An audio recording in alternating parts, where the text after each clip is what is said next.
Okay, ladies and gentlemen, I'm Jeff Gerstmann. I'm joined by Glenn Rubenstein. We're here to talk, well, I mean, wrestling, but really, like AEW Fight Forever is out. It is making, well, I guess by the time you hear this, it will be making its way out around the world. Glenn, how you doing? Doing okay, man. Doing okay. Late nights, rough mornings, Mm-hmm. living it up Vegas style. Nice. Yeah. Just, Getting out there, seeing shows. yes, yes, I am. Seen a lot of Vegas shows. Do you get living there? Does every house in the Vegas area get all of the crappy free publications just delivered to their door? Just like, oh, Oh, well, what cards magicians used are to have- coming to the Oh, I thought you meant the cards and the pamphlets they used to hand out. And yeah, I'm that'd be like, good too. Oh my girls god, to your like if they room. yes, do they walk around with girls to your room cards and just Door to slide door. that under your mat? Yeah. No, we don't get a lot of that, but we do get something called. Well, I guess I shouldn't say the name. But we do get multiple services that you could sign up for an annual fee, and you get last minute tickets to things. And I have to admit, it gave me a little pause that back in May, one of the last minute free things they were offering was if I wanted to be a seat filler for Double or Nothing. Like this Mm, wasn't even, I mean, this was like paper and tickets, right? They were just putting it right, out there. And I was totally. at the first Double or Nothing. And I remember just the excitement. I didn't live in Vegas at the time, but I remember just the excitement, the energy, how you really felt like you were part of something special in that room. And it was just kind of crazy to me to see this. And it was like, yo, they're literally giving away seats to fill this arena now. Well, I guess if we want to be technical, though, you were paying a fee to be a subscriber to a service Yes. that then you could get seats to this thing. So, True. like And it was like one Carrot rung Top. above free. Yeah, Yeah. Carrot Top So or it's Double or Carrot Top, Nothing. a burlesque show, the Hmm. Jew-Man group. Ooh. Yeah, which Is that did the Two Live Jews just like get done doing their Two Live Crew thing and they said, what's next? And they just decided on this? the Jew-Man group, which I keep vowing I'm going to go see at some point. Yeah. Yeah, What even is that? I don't know. I think it's probably three guys. I bet you their parody they open is like the Blue Man Group, but it's like three old Jewish men hunched over and a lot of oy veys. Okay. I think it's gonna be pretty terrible. But no, I was shocked Double or Nothing was on there. That actually really bummed me out in a way. And with AEW, and the perfect video game tie into this, and I guess maybe we should lead with this, is I've been saying since day one with AEW and seeing the early success they had in courting the press, providing an alternative product, given your and my history and the other podcasts we do, AEW is Sega of America versus WWE's Nintendo. And that's been the wave they quickly rode these first few years of existence. And now, like Sega, they're in this predicament that what do you do when Nintendo figures out how to be more press friendly, how to put some of their better games front and center, and how to remind people of all the nostalgia, affection, deep legacy, and history they have with that content. How does Sega react and stay relevant? And I feel like with AEW, I mean, what I'm basically saying is CM Punk is the 32X of professional wrestling. I have really I have incredibly mixed feelings about where AEW is at right now as a company. And I think this game is coming at a very critical time for them. And it is only underscoring my increasingly mixed feelings about aspects of that company. I think the Double or Nothing, like that show, hearing that, that the tickets were not moving, because I think that was some of the reporting was going around that there were like, weird promotions at burger joints and stuff, but like, going into that show, it just everything and everything I think, around that company has felt off because of all of that CM Punk stuff. Yeah, it's amazing. And I don't know about you, but I think it's very exciting that they're expanding to Saturday nights with Collision, but it's really bad. And this is just general like marketing speak, me now as a marketer, you as a journalist, when all of your news stories and headlines, there's almost just fatigue with CM. But like if you're a wrestling fan and you follow, the dirt sheets, I'm just sick of seeing CM Punk in the headlines. Like we're talking about his Instagram more than we're talking about his in-ring segments and matches. And that's really troubling. Now that being said, look, WWE has proven in the past, and AEW has even proven with things like MJF, you can have more people talking about the blurred line between kayfabe and reality. You can have more people talking about that than the product. That gets people watching the product. But with CM Punk, like, people say, how much is too much? I think we've learned. Right. I think that's part of it. And I think that because of the way this stuff has been swirling, people aren't convinced that there's going to be a payoff for it. You know, if this was something that was already feeling like it was building towards a match, which I think you can see some hints around the edges that maybe that door is open in a way that it didn't seem like it was months ago. But there's just, between the fatigue and the notion of just like, what if this doesn't lead to anything? You know, like all the reporting that then turned into like, oh, they're gonna have separate locker rooms, which doesn't sound like it's actually the case. I think it's a case of like dirt sheet style reporting ruining people's enjoyment of wrestling, which has happened to me in the past. Like, I started reading some of that shit when the NWO started because it was very exciting to go and read like, this person's contract is up and they could be the next person to join the NWO, and like that stuff was always interesting. But like this being this like kind of petty backstage scrap, which has happened a lot over the years in wrestling by most accounts, like turning that into some he said, she said, and having some of the podcasters and reporters reporting on this stuff also really seeming like they are maybe a little too close to some of the subjects they are covering. Like, that has been like, the whole thing has just left a very bad taste in my mouth when it comes to AEW as a company. And Double or Nothing was like kind of the perfect storm for that. And then watching Double or Nothing, it was like, this show's fine, but it's overbooked to shit and every finish is weird. And, you know, like that to me was the first time there was an AEW pay-per-view, and having seen all of them, that I got it, watched it, and went away from it going like, man, rough one. It's tough. So two things. One, if this isn't a work with CM Punk and the Bucks and this, if this doesn't ultimately do a match, this is idiotic. Yep. At this point. It's like the MJF thing with him no-showing the meet and greet. I don't care if that was really real. It was genius how they turned it into up until Vince McMahon temporarily got the boot. Like MJF, I mean, it was overshadowed maybe by Sasha and Naomi, but MJF for a moment was like the biggest story of the year in professional wrestling. So I think it's got to lead somewhere. And two, let me float this idea for all this he said, she said, how we solve it. 2 words, wrestler's court.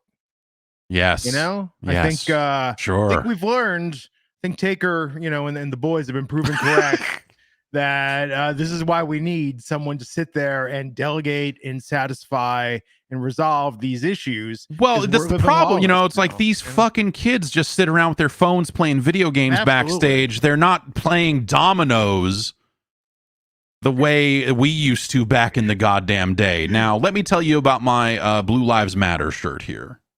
And my one-man show, Dead Man Talking. Do you think Paul White is backstage and thinking, you know, guys, back in my day, you know, Taker, I can call him Taker because we're that close.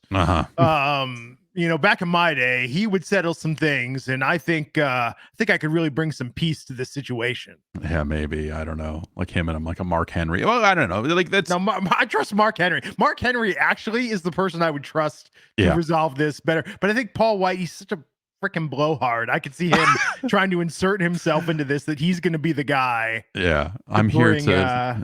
I don't know, man. You know, it's hard to. I think that's the other thing is it's hard to take any of the reporting of the backstage stuff at face value because all of it feels like it has some form of agenda one way or the other. And at the end of the day, it's the goddamn wrestling business. Yeah. And so this situation, if it gets turned into a work, or maybe it already did, or maybe it, you know, like it's one of those things that's relatively impossible to know. And so I try to stay out of the blow by blow coverage of it because it's just not entertaining. It's not. It's lame. I mean, the pipe bomb was great. The MJF stuff was intriguing. This is not capture the world's imagination. This is like Kenny Omega's in Japan for the Tokyo Game Show, and look at this picture of his arm. Clearly, that's a bite mark, and you're like, all right, sure, I guess, but fucking who cares? Yeah, you know, this is lame angle. I mean, But like Brawl as a Out, fan of AEW, like the one of the things I want for them as an underdog company, you Yeah, know, and I think that the stakes are different, right, for them as an underdog.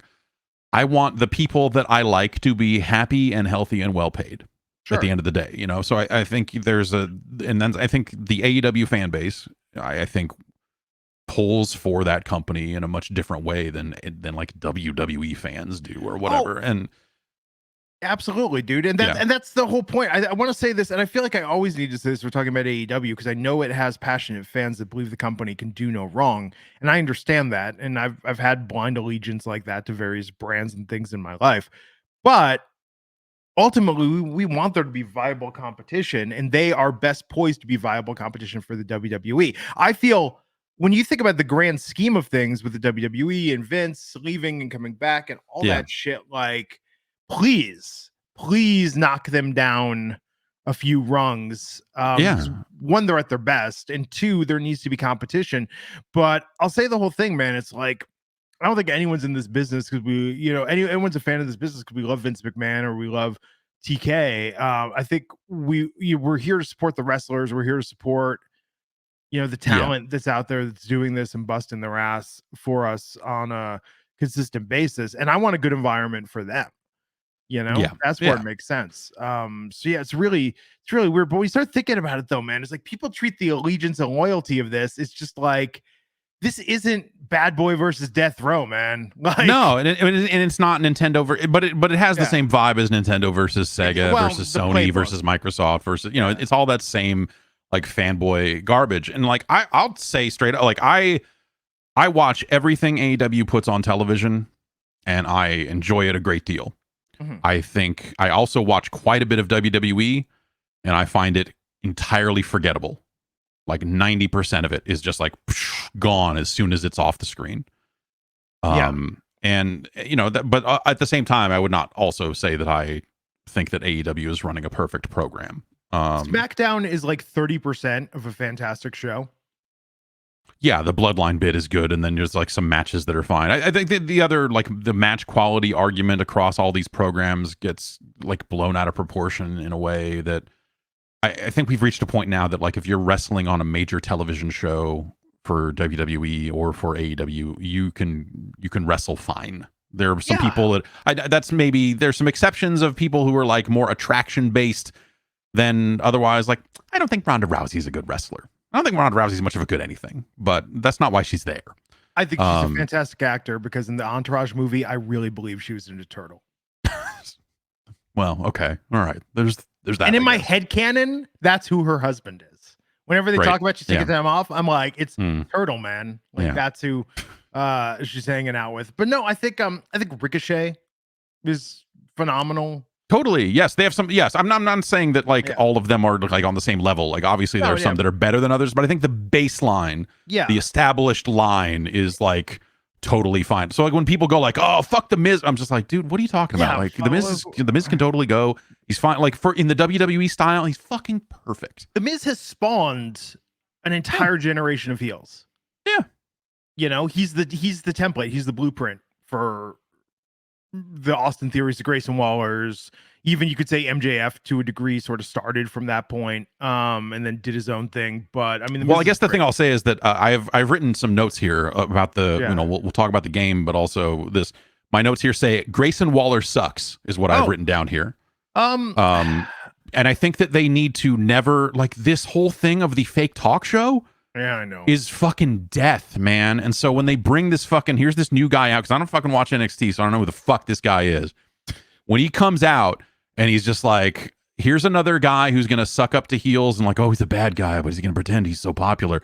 It's embarrassing. None of you are fucking Roddy Piper. Like the pipe, like none of this is Piper's Pit. Like none of this, it's not even the cutting edge. For the love of fucking God. Like, this is pathetic. It took me a second to realize you weren't talking about the movie with DB Sweeney and Moira No. Kelly. I just want to say that. But second, okay, but imagine what if Piper's Pit, but we had tweets scrolling on the bottom of the screen. Yeah. That really would have elevated it. When they started doing all of I mean, whatever. They went to the well too many times on it anyway, but like at the bare minimum, what if they did it outside the fucking ring? the way that, when Brother Love would do it most of the time. They they didn't have, you're never going to knock someone through another fucking barbershop window if you don't set up the fucking window in the first place. It's poignant, Jeff. But Grayson Waller effect. Okay, so in NXT it was better because he used to live stream it on Instagram at the same time, so you could watch it on Instagram and see like some different stuff or behind the scenes. Like it was novel. But okay, so the first thing that I want to say,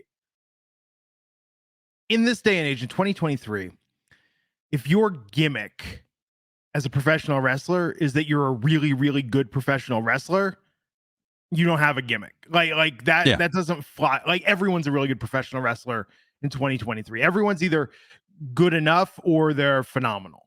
It's like I feel like we've lost almost nuance of it. So character is more important than ever now. In fact, I think we're back to the 80s in the sense that the bar's been raised.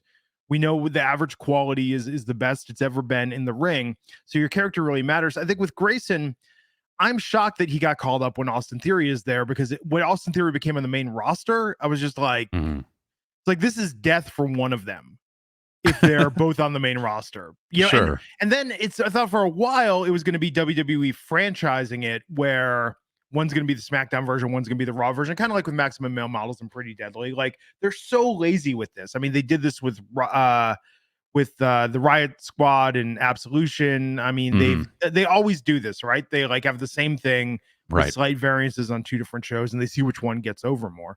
But with Grayson, I wasn't the hugest fan of him in NXT. I think him taking out Johnny Gargano was a good way to make his bones. Sure. But he was in NXT for a long time. And in fact, he's one of the first, there haven't been a ton of call-ups in the NXT 2.0 era, which I guess is over now. I guess we're now like in the 2.5 or, the sort of black and gold. Now the 32X of the NXT era.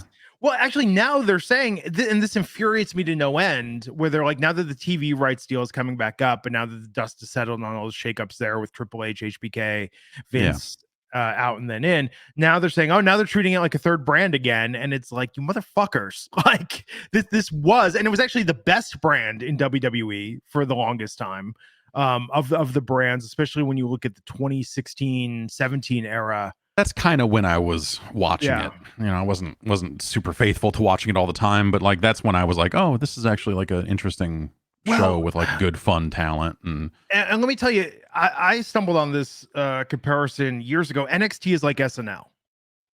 And the biggest challenge they had is Bailey, Finn Balor, just think of the Four Horsewomen, just all that stacked talent. After that left, it was really tough to rebuild, keep the audience, keep it fresh. And what I'm saying is that Shinsuke Nakamura and Bobby Roode are the Eddie Murphy and Joe Piscopo of NXT, and we're locking it down there for quite some time. And then when they left, it was like Adam Cole was the Gary Kroger.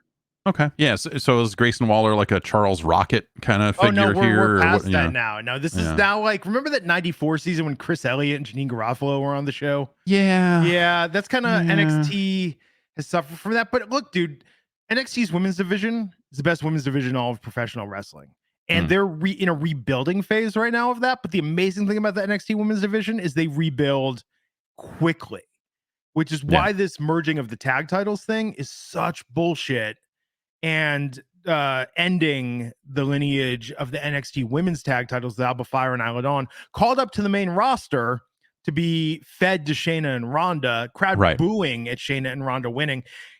I don't know if you saw that promo video like 3 weeks ago on SmackDown for Alba and Isla. Like I maybe did. It was legit the scariest thing. This wasn't Bray Wyatt, White Rabbit, and it's trippy and it's edgy and it's scary. Right. This was legit the scariest shit. Do not watch this Home Alone with the lights off. Like I saw this, I was like, what horror movie are they terrifying me with now in a coming attraction? And the massive promo, these two women look like $1 million. They've got great looks, great promos, a great gimmick with the witchcraft stuff. And Shayna and Ronda are monster fighters, and that works for them. But it's just, and good for Shayna that she's getting this opportunity that Ronda insisted on the tag team. But you know, with Ronda, I think there's just been this disconnect. They never booked her like the female Brock Lesnar. Right. Yeah. And, she was kind of in and out there for a bit to, do some personal stuff and Which is makes absolute sense. Yeah. But I just really don't like. I used to have the same problem with any NXT call up. You get called up to the main roster, and then you're either in a bad feud. I mean, look at Shinsuke. Shinsuke had great matches and a great debut entrance with the music and getting over, but those promos with Dolph Ziggler and Dolph comparing him to Michael Jackson, like that's one of the single worst debut feuds. It's rough stuff. It was really bad. And this NXT's always been a problem. So with Alba and Isla, I don't like that they got called up only to drop those titles. And now it's going to be Raquel and Liv. Right back to that. Like, let's run them back on that. Yeah, I think, the problem with Ronda is I think when she first came in, there were a couple of matches where you were like, oh, okay, she's got something. And then just there was great. There was like zero evolution there. Yeah. Well, and this is to her credit though, right? I think she wants to be treated like one in the locker room. Based on everything I've heard, she's such a fan that she didn't want to just work the Brock Lesnar schedule and work the Brock Lesnar booking. And I get that, but the problem was the second they started putting her in singles matches and they announced her against anyone. I mean, and it was this for the first couple of years, you knew she was winning that. It wasn't until Liv Morgan and some of the stuff they did there they that started mixing it up a little bit. Yeah. But I don't think that she's a particularly interesting character. I think that a lot of the luster that she maybe had coming in of like, oh, okay, MMA lady lost in MMA, so I guess she's got to find something new to do, and this makes sense for her new career. Like she was fun there for a little bit, and but that's like a different era at this point because it's like she's throwing fucking Stephanie McMahon into fucking arm bars and whatever else. That was great, and it was good stuff at the time, but now like that's not what the company is anymore, and that's not the like authority figure type thing that they have anymore. And so like her working heel and stuff is just like it doesn't do anything for I don't think it does anything for anyone because I don't get it. Like when she gets beat, I think she's reached a point with it where it's not like, oh man, that's what a hard fought victory against a tough competitor. It's like, oh, I guess Ronda's going away for a while. Like it's not, there's no there's no ability to suspend your disbelief on her stuff. So with NXT, like I'm sure Ronda and Shayna will come to NXT and they'll defeat whoever they want to put them against. Yeah. But I feel like with NXT, like I know you're not watching it, but I'll tell you, man, I'm not gonna say it's the best wrestling show I watch all week, but it's the most consistently entertaining. SmackDown has maybe 10 segments in a 2-hour show. NXT, I feel like gets 20 into a 2-hour show, sometimes even more between the promos, the backstage stuff. Like it truly feels like a variety show.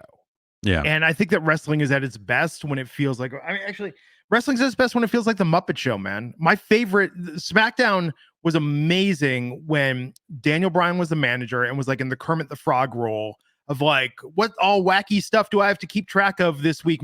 The Miz won't come out of his dressing room, that wrestling is at its best when it's like Larry Sanders blurring in front of the camera and behind the scenes. And NXT, HBK barely ever appears on that show, but I feel like they've got the spirit of that. You'll see people hanging out backstage. There's a lounge, there's a locker room.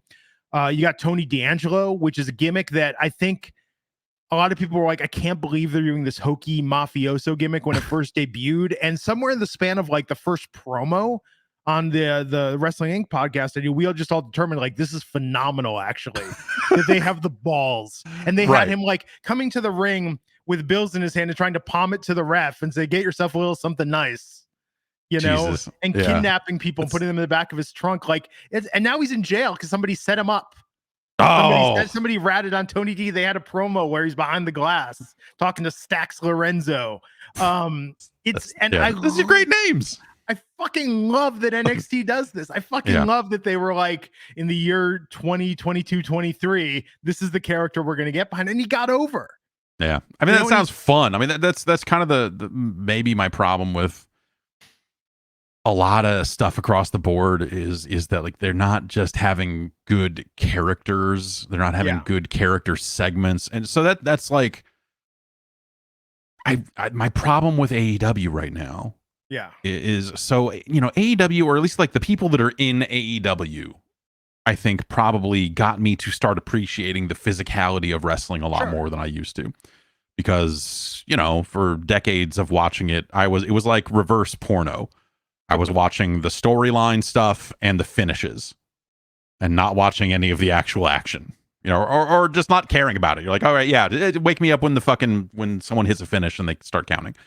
And you can have two TVs going, and one with wrestling and one with porn, and you could just keep switching back and forth. This is a fantastic idea. Why haven't I done this? I've got 3 monitors right here. Wrestling is usually on the one over here when I'm watching it. So so this one is completely wide open, is what I'm saying.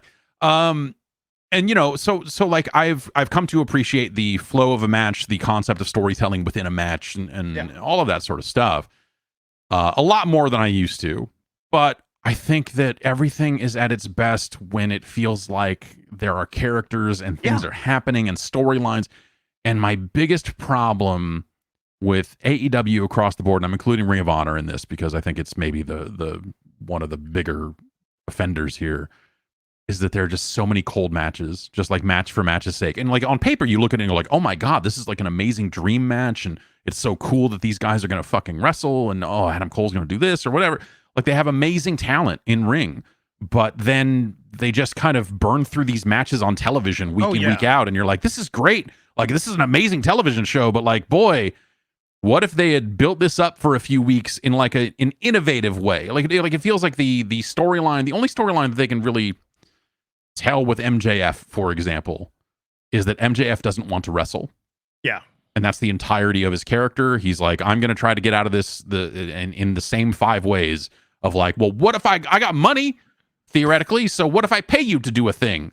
And then, that backfired on me. Oh, dang it. What if I do this to not wrestle? And, you know, and now that they've done that a few times, it's worn out, you know, and I think that them trying to go through this rebrand with him where he's just like, you're not on the devil's level, and it's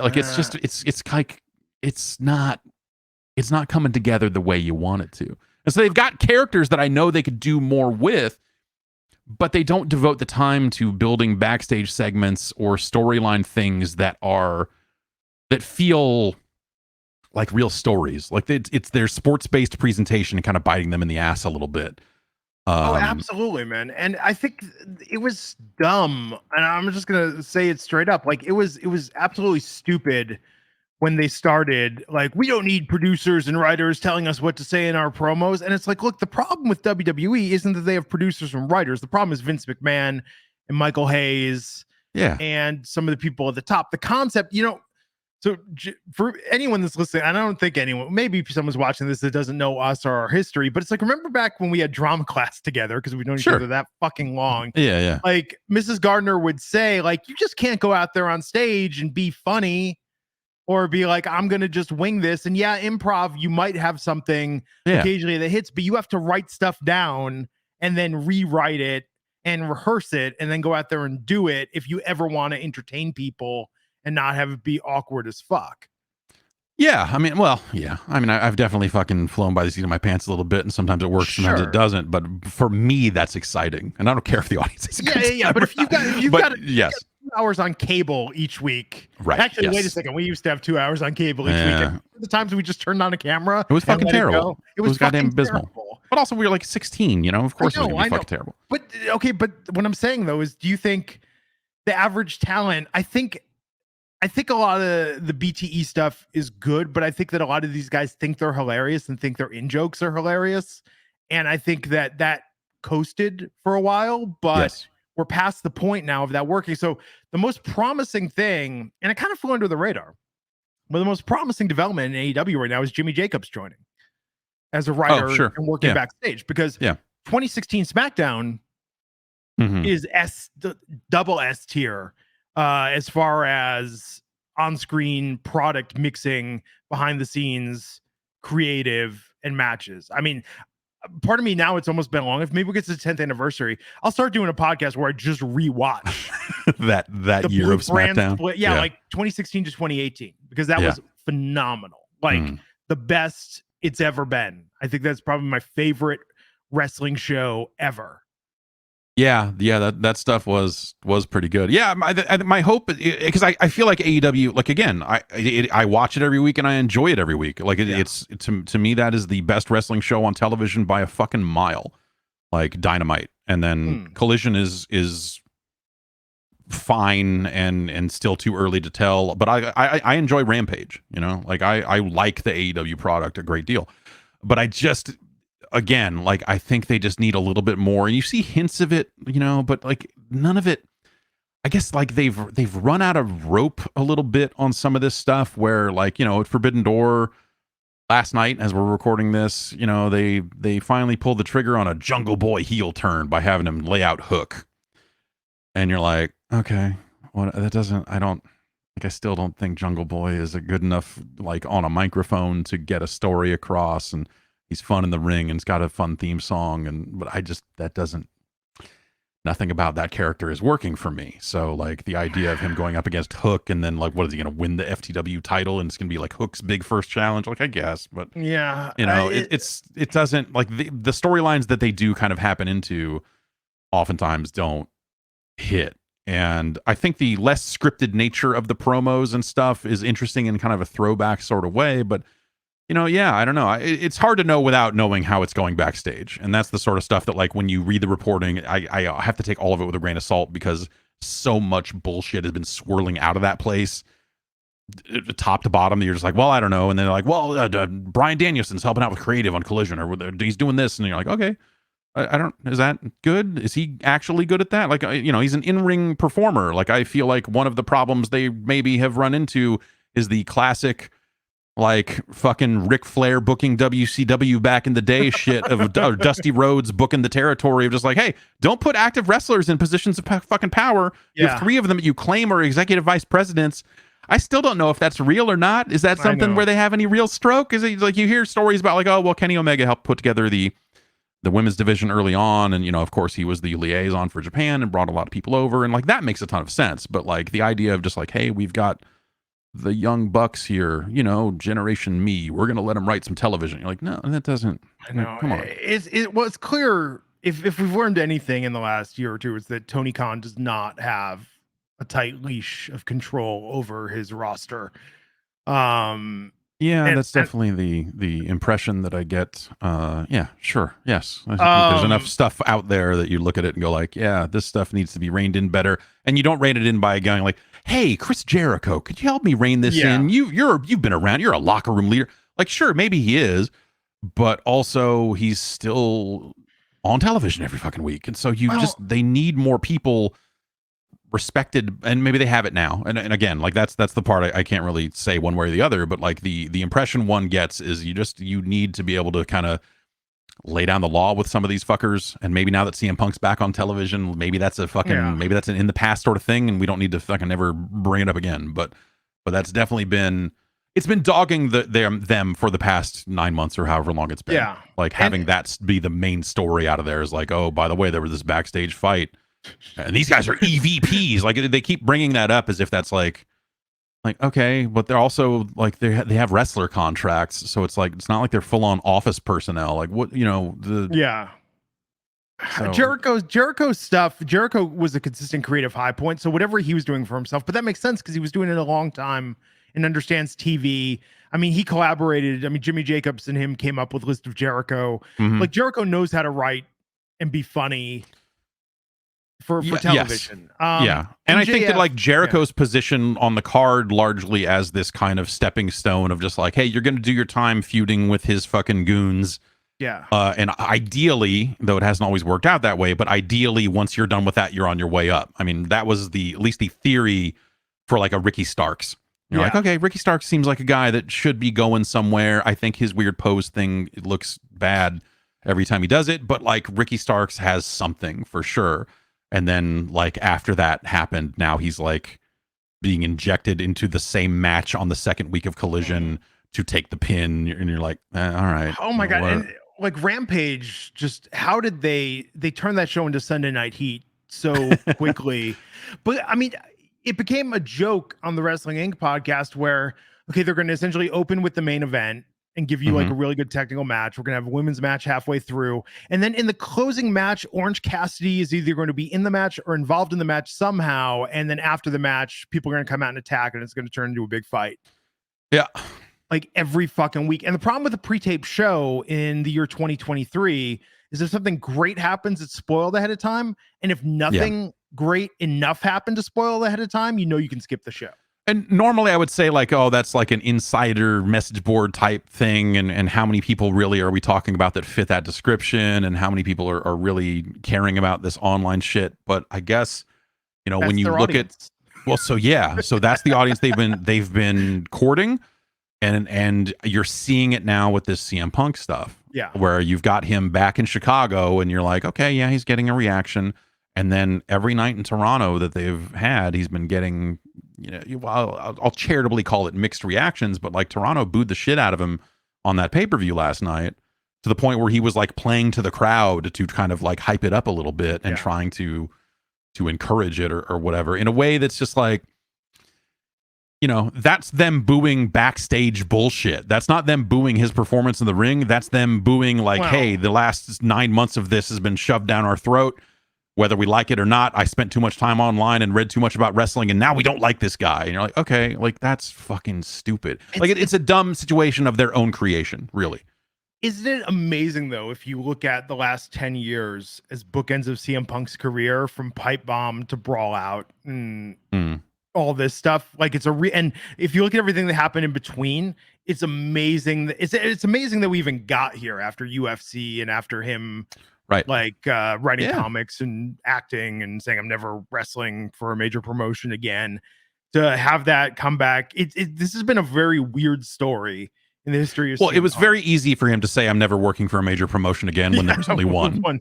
You know, and so when a second one came along, it's not surprising that they and like, I'll say, like, with that debut episode of Collision, when he got out there and was talking, it brought something back to the AEW product that had been missing. And it was like that a little bit of air of unpredictability. And like, that dude can talk into a microphone. You might not agree with what he's saying, and you know, might not buy it, but like, he can do it quite well. And so I came out of that going like, yeah, you know, maybe if they can fucking get their fucking act together, this will be the thing that actually does take them to the next level. But it's hard not to look at it and go like, is this a Warner decision? Or are they just like, you got to get that guy back on TV because he matters. We'll give you another show to have him headline, you know, whatever it is. And who knows? Warner is such a fucking shittily run company these days. It's mind blowing. But you know, it seems like a footnote now, but remember when CM Punk had a contract with Fox Sports and was doing the WWE? I can't remember what the name of it was. Their talk show thing. On FS1. Like, it's fucking crazy, man. But I think MJF is still doing a good job. I think they kind of botched it because they took it piecemeal, but I wish they would have just, you know, speaking of sketch comedy, I feel like they, you know, a lot of the things we saw on SNL as kids started in Groundlings, and there was a version in Groundlings, and then they got to SNL and they did a version there. Like Matt Foley, motivational speaker, is a great example of that. You know, It's Pat was an example of that. People would do their Second City stuff and they would get to SNL and they would say, okay, now I've got these greatest hits, so I'm going to put it on main audience. Right. And AEW, because their audience is so online, like, they didn't do that. They didn't take like something great that happened on Being the Elite 2 years ago and repurpose it. And the one I think of that was just huge missed opportunity was the MJF documentary. Did you ever watch that? No, I heard about. I remember hearing about it, but I did not see it. So Being the Elite is kind of like the thing I refuse to watch. Yeah, because it is often long, and it's just like every time I watch it and I think less of the Young Bucks as people. Like when they're on TV and all that other stuff, it's like they can wrestle their fucking ass off and all this, and then you see them like, it's 3 a.m. and we're slaving away for you fucking fans, and it's like, dude, fucking, they're paying you to do it, dipshit. Like cry me a fucking river, man. Like, they just don't come off well. The two of them in the episodes of that I have chosen, that I've like stumbled into, like, oh, let's watch this thing for a while. Like, because I always come into it and go like, oh, I hear there's a really funny Dark Order bit, and I love those guys. Yeah. But then it's like I find myself watching the whole thing and just going like, all right, so you're flipping off a camera while you're checking into a hotel and you're showing a clock and it's 3 a.m. and we had, I'm like,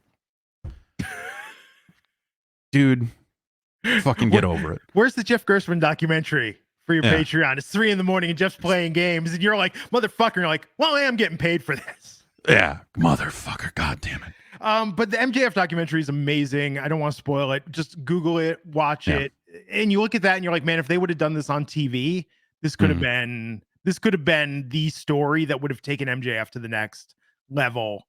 Sure. Dark Order is a great example. You know, NXT kind of has with Joe Gacy, they kind of had a similar idea now with Schism and Everrain, the Rock's daughter is involved. Yeah. But with Dark Order, I loved when it started.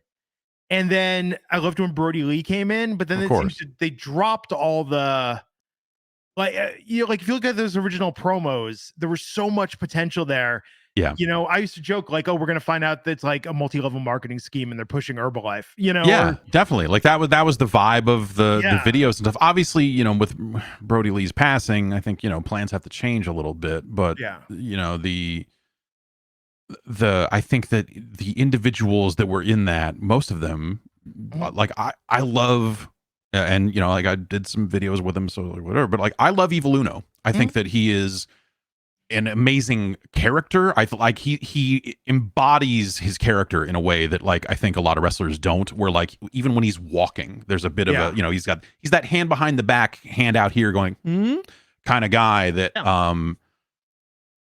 that I think really works in a group like that and is a compelling figure. I think John Silver is a freak of like he's such a fucking strong dude, and he's also like super funny. Yeah, super funny. And you know, I think that like they had a really good foundation there, and then a group of people around there that you could kind of bring in and out, and you know, Stu Grayson and stuff. Obviously Stu's doing different stuff now, but like I think that they just had a really fun group. And a really fun group dynamic that like some of that stuff could have been on television a little bit more than it was, instead of relegating it to this web series that, you know, is kind of considered non-canon or whatever. You know, I think that's maybe it's the problem that I'm hoping Collision solves for them, but I don't know that it will, is that feeling of like, there's so many people on that roster that I wish I could see instead of the ex-WWE people that they keep bringing in. And that's not to say that I don't enjoy watching a lot of those ex-WWE people, but like I am someone who's been watching this show long enough that I'm like, I wanted to see Sonny Kiss get more. I wanted to see, you know, love Sonny Kiss. Yeah, like Nyla Rose is on television here and there, and you're like, great, but like there's just like fascinating characters that, you know, are maybe not household names, but like they seemingly don't have a place for them, and that's why Dark and Dark Elevation existed. But now that those have been kind of like temporarily taken off. Or, you know, like it sounds like they're reworking things. It sounds like those shows have gone away, and you know, maybe with the launch of Collision, and you've got Ring of Honor now, so you've got like the Dark Order appearing on that, and that's a, you know, not to sidebar, but like the Ring of Honor is like, okay, wait a minute. So you've got all these hours of television where you're featuring all these people, and you've already got a situation where you're not really telling enough stories, and now you've got a separate weekly series that you're charging people for. And that doesn't have that much storyline either. It's just like, you know, there's the Tony Khan cinematic universe needs to have like more, like a clearer delineation as to like what these fucking shows are. And they're in the middle of it, right? Collision's 2 weeks old. So like obviously Rampage needs to change. Like I could look at it and go like, well, what if Rampage was an hour, like all women's matches or something like that? You know, you could rebrand that show in some way that is going to make it feel like something different. Especially in a world where Dark doesn't exist anymore and whatever else. But like, it's just hard to wrap your mind around like, okay, well now you've got Collision and that's the second show that matters. So now does that mean ROH is one rung even lower and yet you're charging for it? Like what is... They really should have done a split and put Ring of Honor with Collision or Ramp. Like they should basically divvy up the shows, divvy up the roster. I'm pissed about some of the cuts. I think Leva Bates getting cut. Like that really pisses me off. I think there's gonna be some contract renewal, and this is just speculation. Like nobody tells me shit. Like Leo Rush DMs me to like, hey, can you retweet this? Like that's all the contact I get from wrestlers. I have no inside info, but I have a feeling that Owen Conan's asking if I've listened to his podcast. But I have a feeling that you just write back and say, I'm going to keep it 100 with you, homie. I do not. But I think there's going to be a lot of contracts that don't get renewed. And there's going to be a lot, like, this is going to be the turning point for a lot of things. Yeah, this feels like, I feel like AEW is now at a size and a scope where they have to, like, have some actual business discipline. Yeah. And yes, contract renewal time will be kind of like that, nut cutting time for some of these people on the roster. Yeah, Okay, people are going to be pissed, and I get it. But the thing, I don't like some of the decisions that they made. I mean, the Dark Order gets deprioritized, and like Danhausen, which is a gimmick I really like. I mean, he's basically ripping off Simon Milligan and Hecubus, but the Kids in the Hall. But whatever. I mean, if you want to talk about we can talk about Orange Cassidy and Paul Rudd all day long if you want to go that way. But sure. But Danhausen, like, way overexposed, like way over included in everything, to the point where I mean I don't think it benefits Danhausen to be on TV as much as he has been. Well, he's on a lot less lately. For a while there, when they first brought him in, and he was still injured or whatever it was, but like he wasn't in a lot of matches, but he was in a lot of segments, and you're like, yeah. Okay. So, but the thing I don't understand is, and maybe this does happen, and maybe somebody with, more on the inside can educate me. I don't understand why, whether it's AEW or WWE, why they haven't tried to go to an SNL model of having writers pairing up with wrestlers and everybody pitches their stuff, and then TK or Triple H or whoever puts together the show based on the best stuff that week. Like, everybody comes up with their own gimmicks and storylines and recurring stuff. And yes, you have some big tentpole things that have to happen.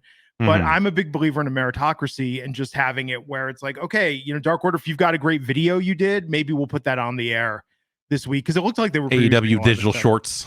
Yeah. But seriously, like, why hasn't this ever happened? And instead we get this, well, the Bucks are running this and Kenny's running this, and then Tony Khan's really invested in this. It just feels like I don't know. It feels like there's too much of a filter for different agendas rather than we have all this content being generated. That's why, the most slept on thing are those WWE digital bits that go out there. Because a lot of times that is where the wrestlers that are under the radar that can't get they're getting some kind of camera time. I mean, that's like the Talking Smack thing, right? Yeah. Like, these Talking Smack was so incredible for that 2016 to 2018 period. Right. Yeah, and so like where you're kind of taking that leash off. I think that's the exciting thing about the initial promise of AEW is that the lack of a leash, the like, hey, we're going to write less and let them come up with more. Like you have that idea of just like, oh man, because that worked really well in these limited situations, and that'd be great to see this and this. And I think there were times when that was done really well, and times when it's just it doesn't always. But, with the digital stuff, I think that's been fun. But again, they are pairing with somebody. Like, there's a producer, there's somebody that's looking at it, and it's good enough. So I don't know. I just want a little more variety in what we're seeing across the board in professional wrestling. And again, I come back to that's why I like NXT, is because they'll air some crazy vignettes. I mean, there was an entire character scripts that was like the dumbest thing that I'd ever seen with these promos. I've seen pictures of scripts and just been like, this. But there were all these intriguing style, like hacker style vignettes and promos, and then it was Reggie out there in like the most juggalo looking getup I've ever seen in WWE. And Reggie's great. Like, Reggie's got charisma. Reggie can wrestle his ass off, but this was just a bad character. But so what? It was fucking entertaining. The missteps are fucking entertaining. When they do something stupid, it's phenomenal. They had a character, Stevie Turner, like, she's a Twitch streamer, like that's her gimmick, and she's a great wrestler, but I like that they're trying shit. And I just think, so for me, the reason why I'm NXT ride or die is just I will put that on and I know that I will not be bored during.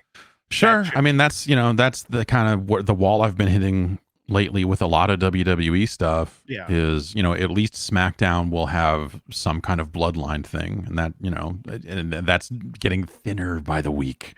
Oh my God. That, I mean, but you know what? It's still good. The bloodline thing is still good. Every time I think that there's no way they can wring more out of this, they find a way to. Well, I think for me, it was like, the most recent one was when they finally, when Jay made up his mind, and that felt like something they were going to draw out at least one more week. And you're just like, this, they're every single story beat is taking 1 week too many to get there, because they're trying to, and they'll defend it as like, well, this is long-term storytelling. It's like, no, you you have the same number of story beats. You've just decided to draw it out over a month instead of 2 weeks.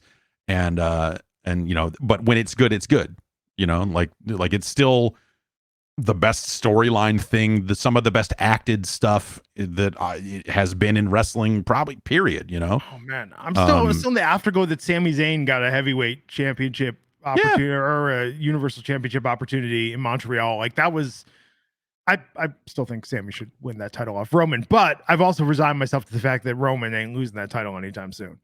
Yeah. I think that stuff's been, so I went to WrestleMania, and so I got to be there when Cody didn't win, and I guess that's a swerve, bro, or whatever. But like, I remember sitting there after that match, just like going. With we were in a box and with some friends, and there were a couple of like other people were like going and having drinks and whatever else and walking around the box. Like me and like one other guy after that, just sitting there, just staring at the ring, just going, "Fuck, man, are you fucking serious?" Not because like, oh man, Cody Rhodes really needed to win that match. It was just like it was a storyline that needed movement, and they decided to not move it, and instead, and now what's Cody Rhodes doing? Yeah. It was like the 2016 presidential election all over again. Yeah, and now Sami Zayn is like 1 week away from an embarrassing anger management storyline with Kevin Owens, and you're just like, really? Is this the Kane Daniel Bryan thing again? Is this what we're going to bring that doctor guy back for this? Is that where we're? And so they just can't help themselves but fuck up everything they've got.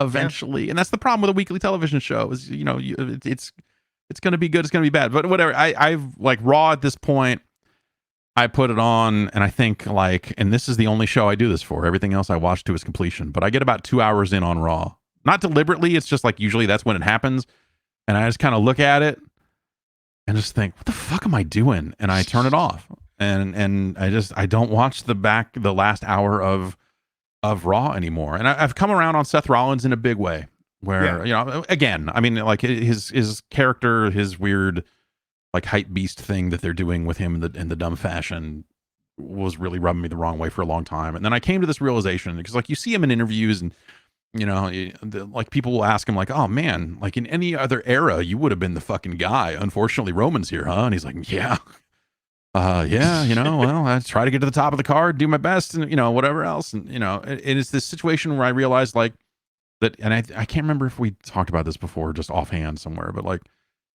he is the Randy Savage to Roman Reigns, Hulk Hogan. Yeah, he is the other guy, and he's taken that in some ways, I feel, relatively literally, by being like way more flamboyant than he used to be.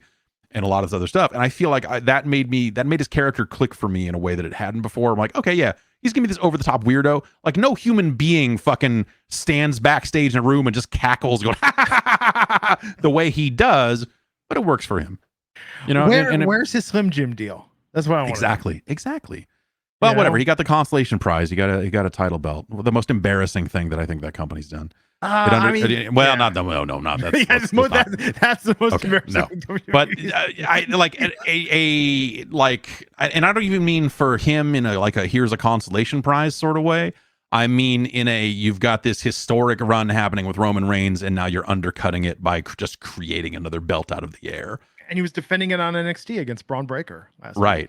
Yeah, which was actually a really good match. It was just cool. It popped like the biggest rating NXT's gotten in years. I bet. Yeah. I mean, you put a champion on that show, you put someone people are aware of on that show, and people might watch it. As opposed to Braun Breaker with 2 Ks. Like, what the fuck are you doing? I don't like Braun Breaker very much. I think I get his appeal. I think he's going to be fine on the main roster. I think Carmelo Hayes' as champ is good. He's fighting. He's like a boring Wardlow, and Wardlow has gotten pretty boring lately. But in NXT, I don't know. Joe Gacy started out really good when they were pushing the envelope with his like criticizing the cruiserweight division for not being body inclusive. And like being like this ultra, basically like Road Dogg read Glenn Jacobs' Twitter feed. And like, I'm going to write a parody of these snowflake liberals. And it was actually, as a snowflake liberal, I have to say, it was pretty awesome for the first couple weeks. Yeah. But then they like tampered it. Once Fox News covered it, they were like, we got to roll this back. And now he's just You know, talking about it's the same generic like neutered Bray Wyatt shit. But no, Braun Breaker though, a lot of people based on his family lineage see a lot of potential in him, and I get it. He's got to look like, I think, he looks like he should be holding gold of some variety. He looks like that, that classic, like he's going to turn heads in an airport, brother. Yeah, like that whole thing. Tiffany Stratton as women's champ is good. She's coming into it like good gimmick. Her promos have been a little rough. She's good in the ring. Thea Hale and Chase U and that whole thing is a lot of fun. Andre Chase, I guess he's out with injury, but he's been off. But he was basically doing like Sam Kinison and Back to School as like the motivational, like college guy about wrestling. It's been good. My favorites, Nikita Lyons and Sol Ruka, are both out with injury because that NXT parking lot's a dangerous place. Yeah, no, you don't want to be out there. Well, we found out who's behind it. Blair Davenport was behind the NXT what like fake TV show did we find that out on? Was that like one of those behind the scenes like Gold Dust TV? No, there was NXT Anonymous. Thing? No, see, NXT's relevant, man. Totally there was a Twitter different account, NXT Anonymous, that was posting videos. Would T-Bar get out there and fucking break some glass somewhere? And they're like, we made an Antifa faction. Embarrassing.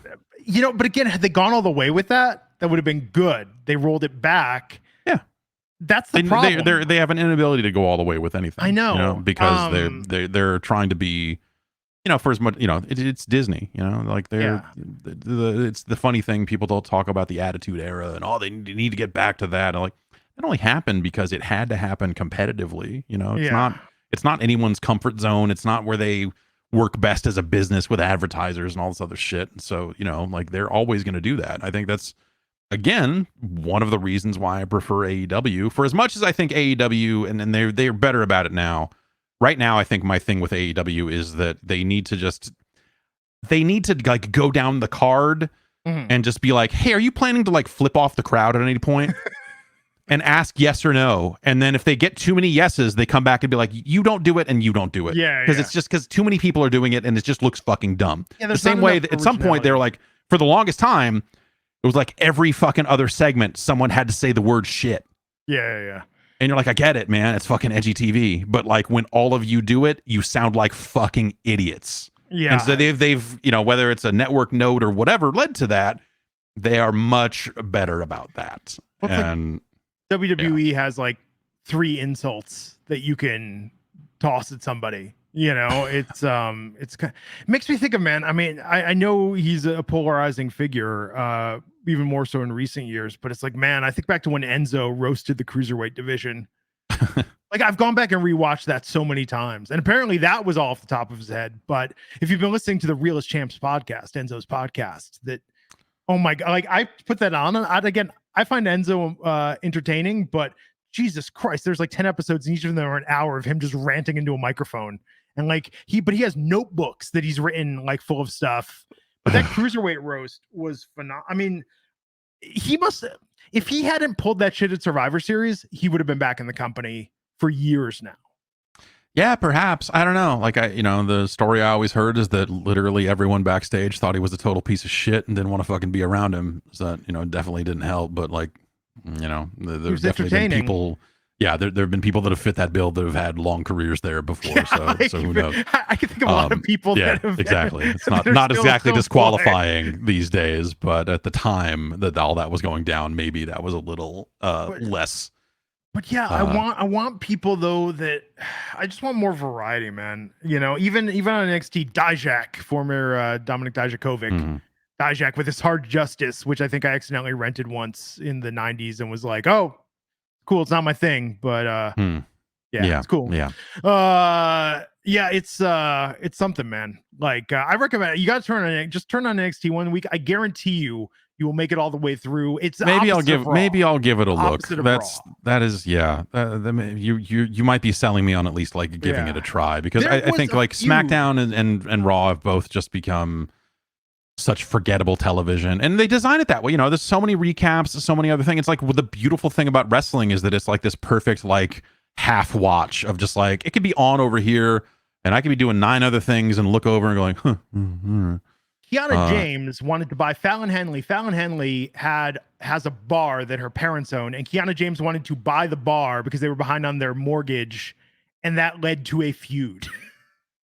Yeah, good. That's something. I mean, yeah, amazing. But like, at least, yeah, that's a story, man. Like, I get, like, that's, you know, the interpersonal stuff, and you know, I think, like, I don't think AEW needs that exact storyline, right? No, but there kind of has to be something, and it needs to be a little bit more outside the box than, like, let's say the like, I own your contract and you work for me, so a face wrestler now his contract is controlled by a heel, and so Matt Hardy has to go and do all this stuff. Oh wait, but now the tables have turned and now Matt Hardy controls a heel's contract, and what do we, you know, like it's a tale as old as time, and I think it works like well enough. But like, when they're not doing that much else in the realm of storytelling, that sticks out like a sore thumb of just like, man, like you need to do more than that. And I felt like they just had like better character work. It was one of those big fucking like anarchy in the arena, whatever, the like all over the arena matches.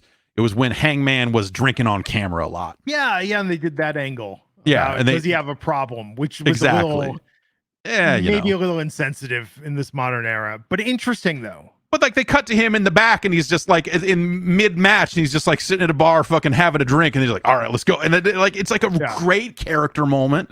It's not exactly a long-term story, but it's like that era. Good little that era bits. Of AEW. Yeah, there was some fun stuff there, and they actually during the pandemic era fared better than WWE creatively. Definitely, you know, because I think it was newer, and these guys were used to producing that digital content.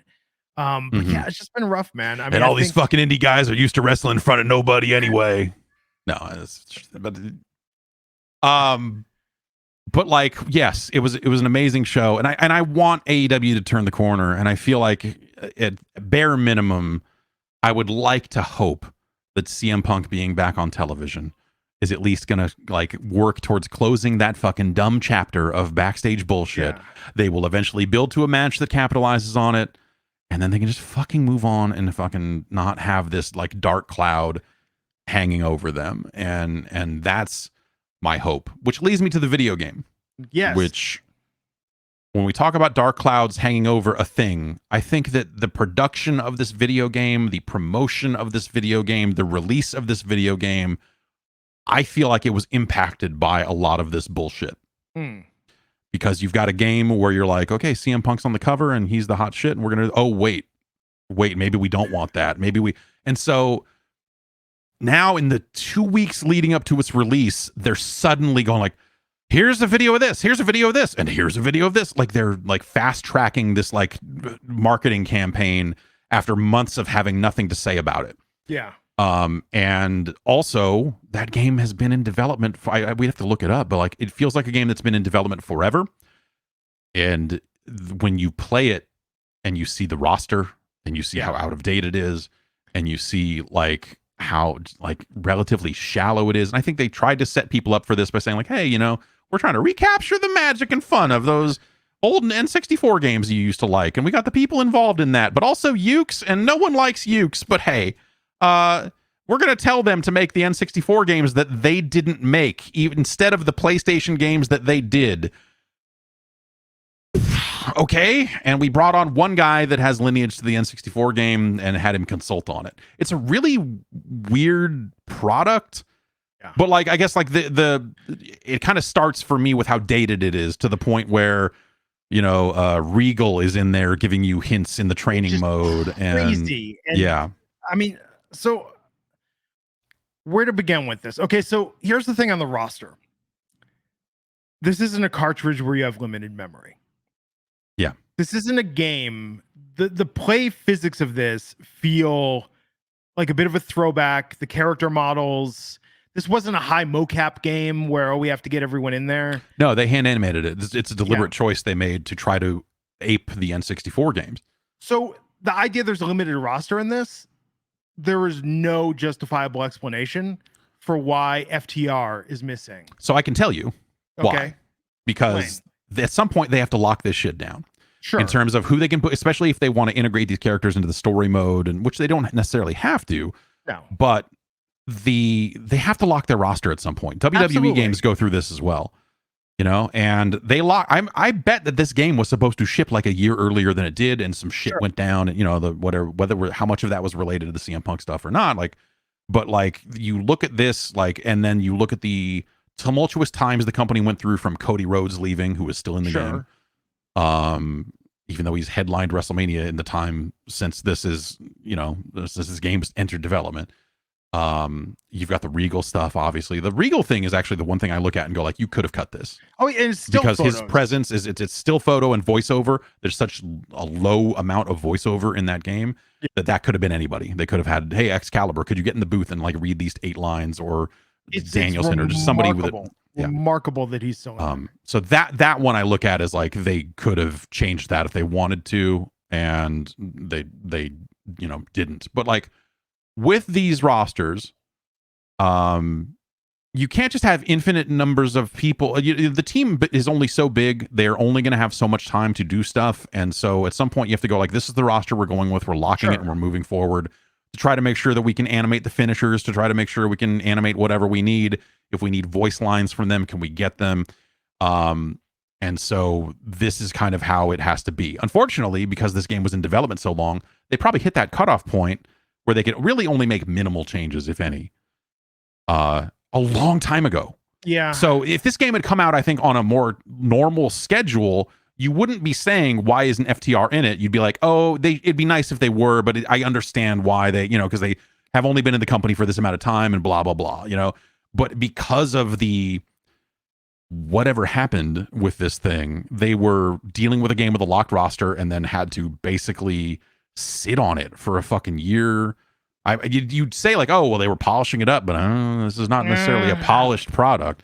And so I look at it as like, it was always meant to be this kind of first generation product, this smaller thing.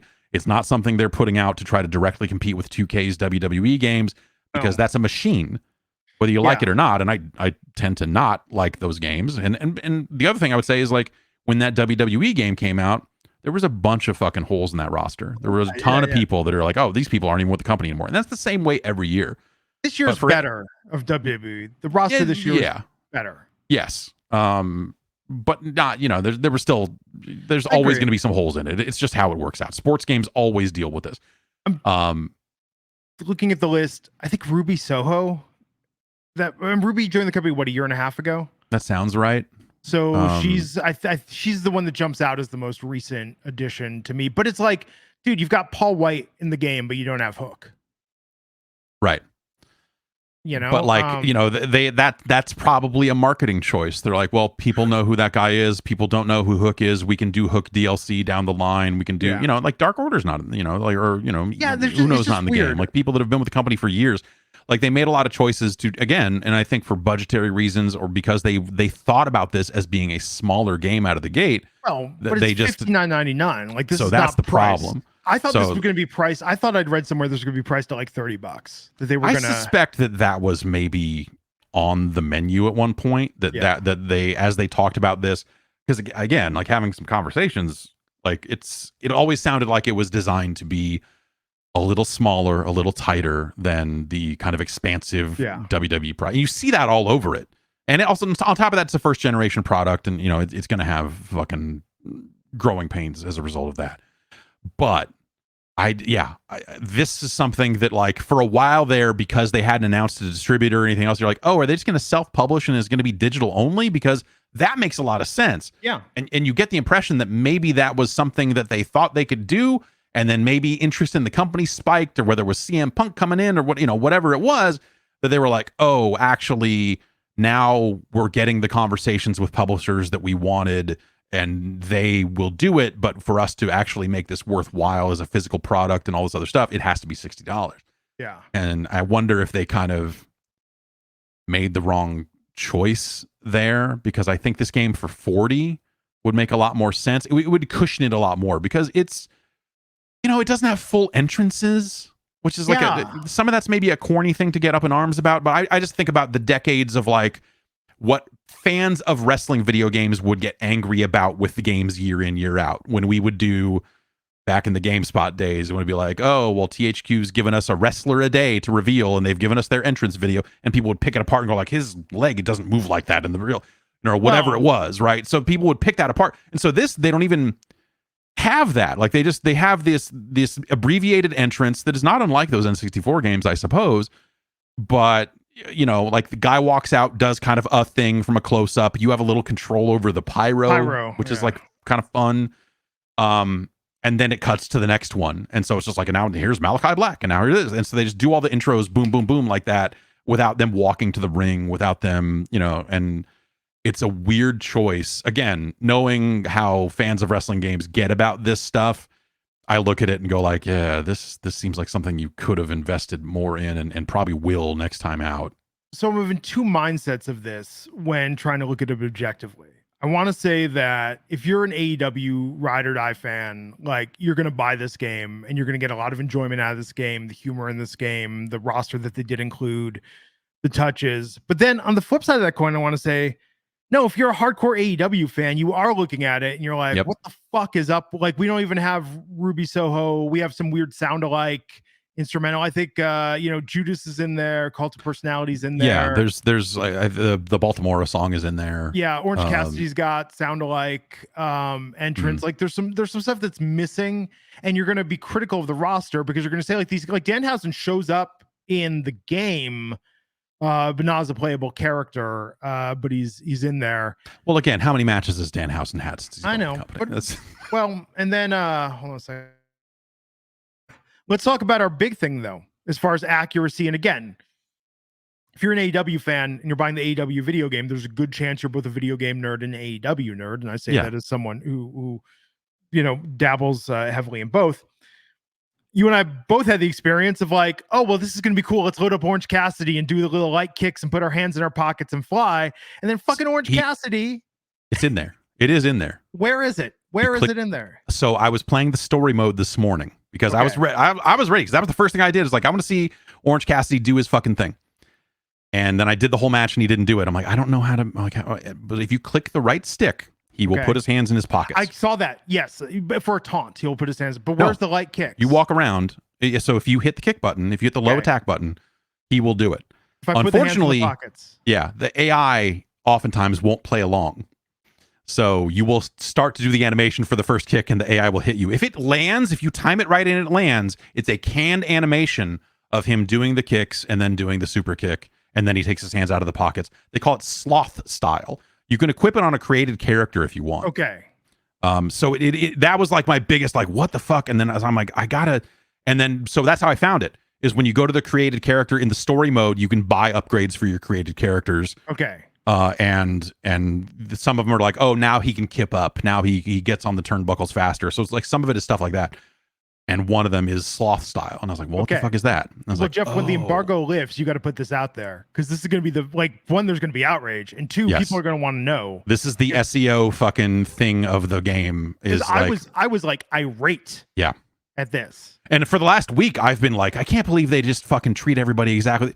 But I guess like I would also say, like a lot of those N64 games, a lot of these characters wrestle kind of the same. Like you go and you look at the things you can configure on your wrestler in the created character mode and the strikes and the animations. Like it is all this hand animated stuff that doesn't really capture the individual flavor. You get it on the signature moves, you get it on the finishers, but you don't get it on just about anything else. And that's where the roster argument falls back to me, where it's like, would it really have been that hard to add 12 more wrestlers to this?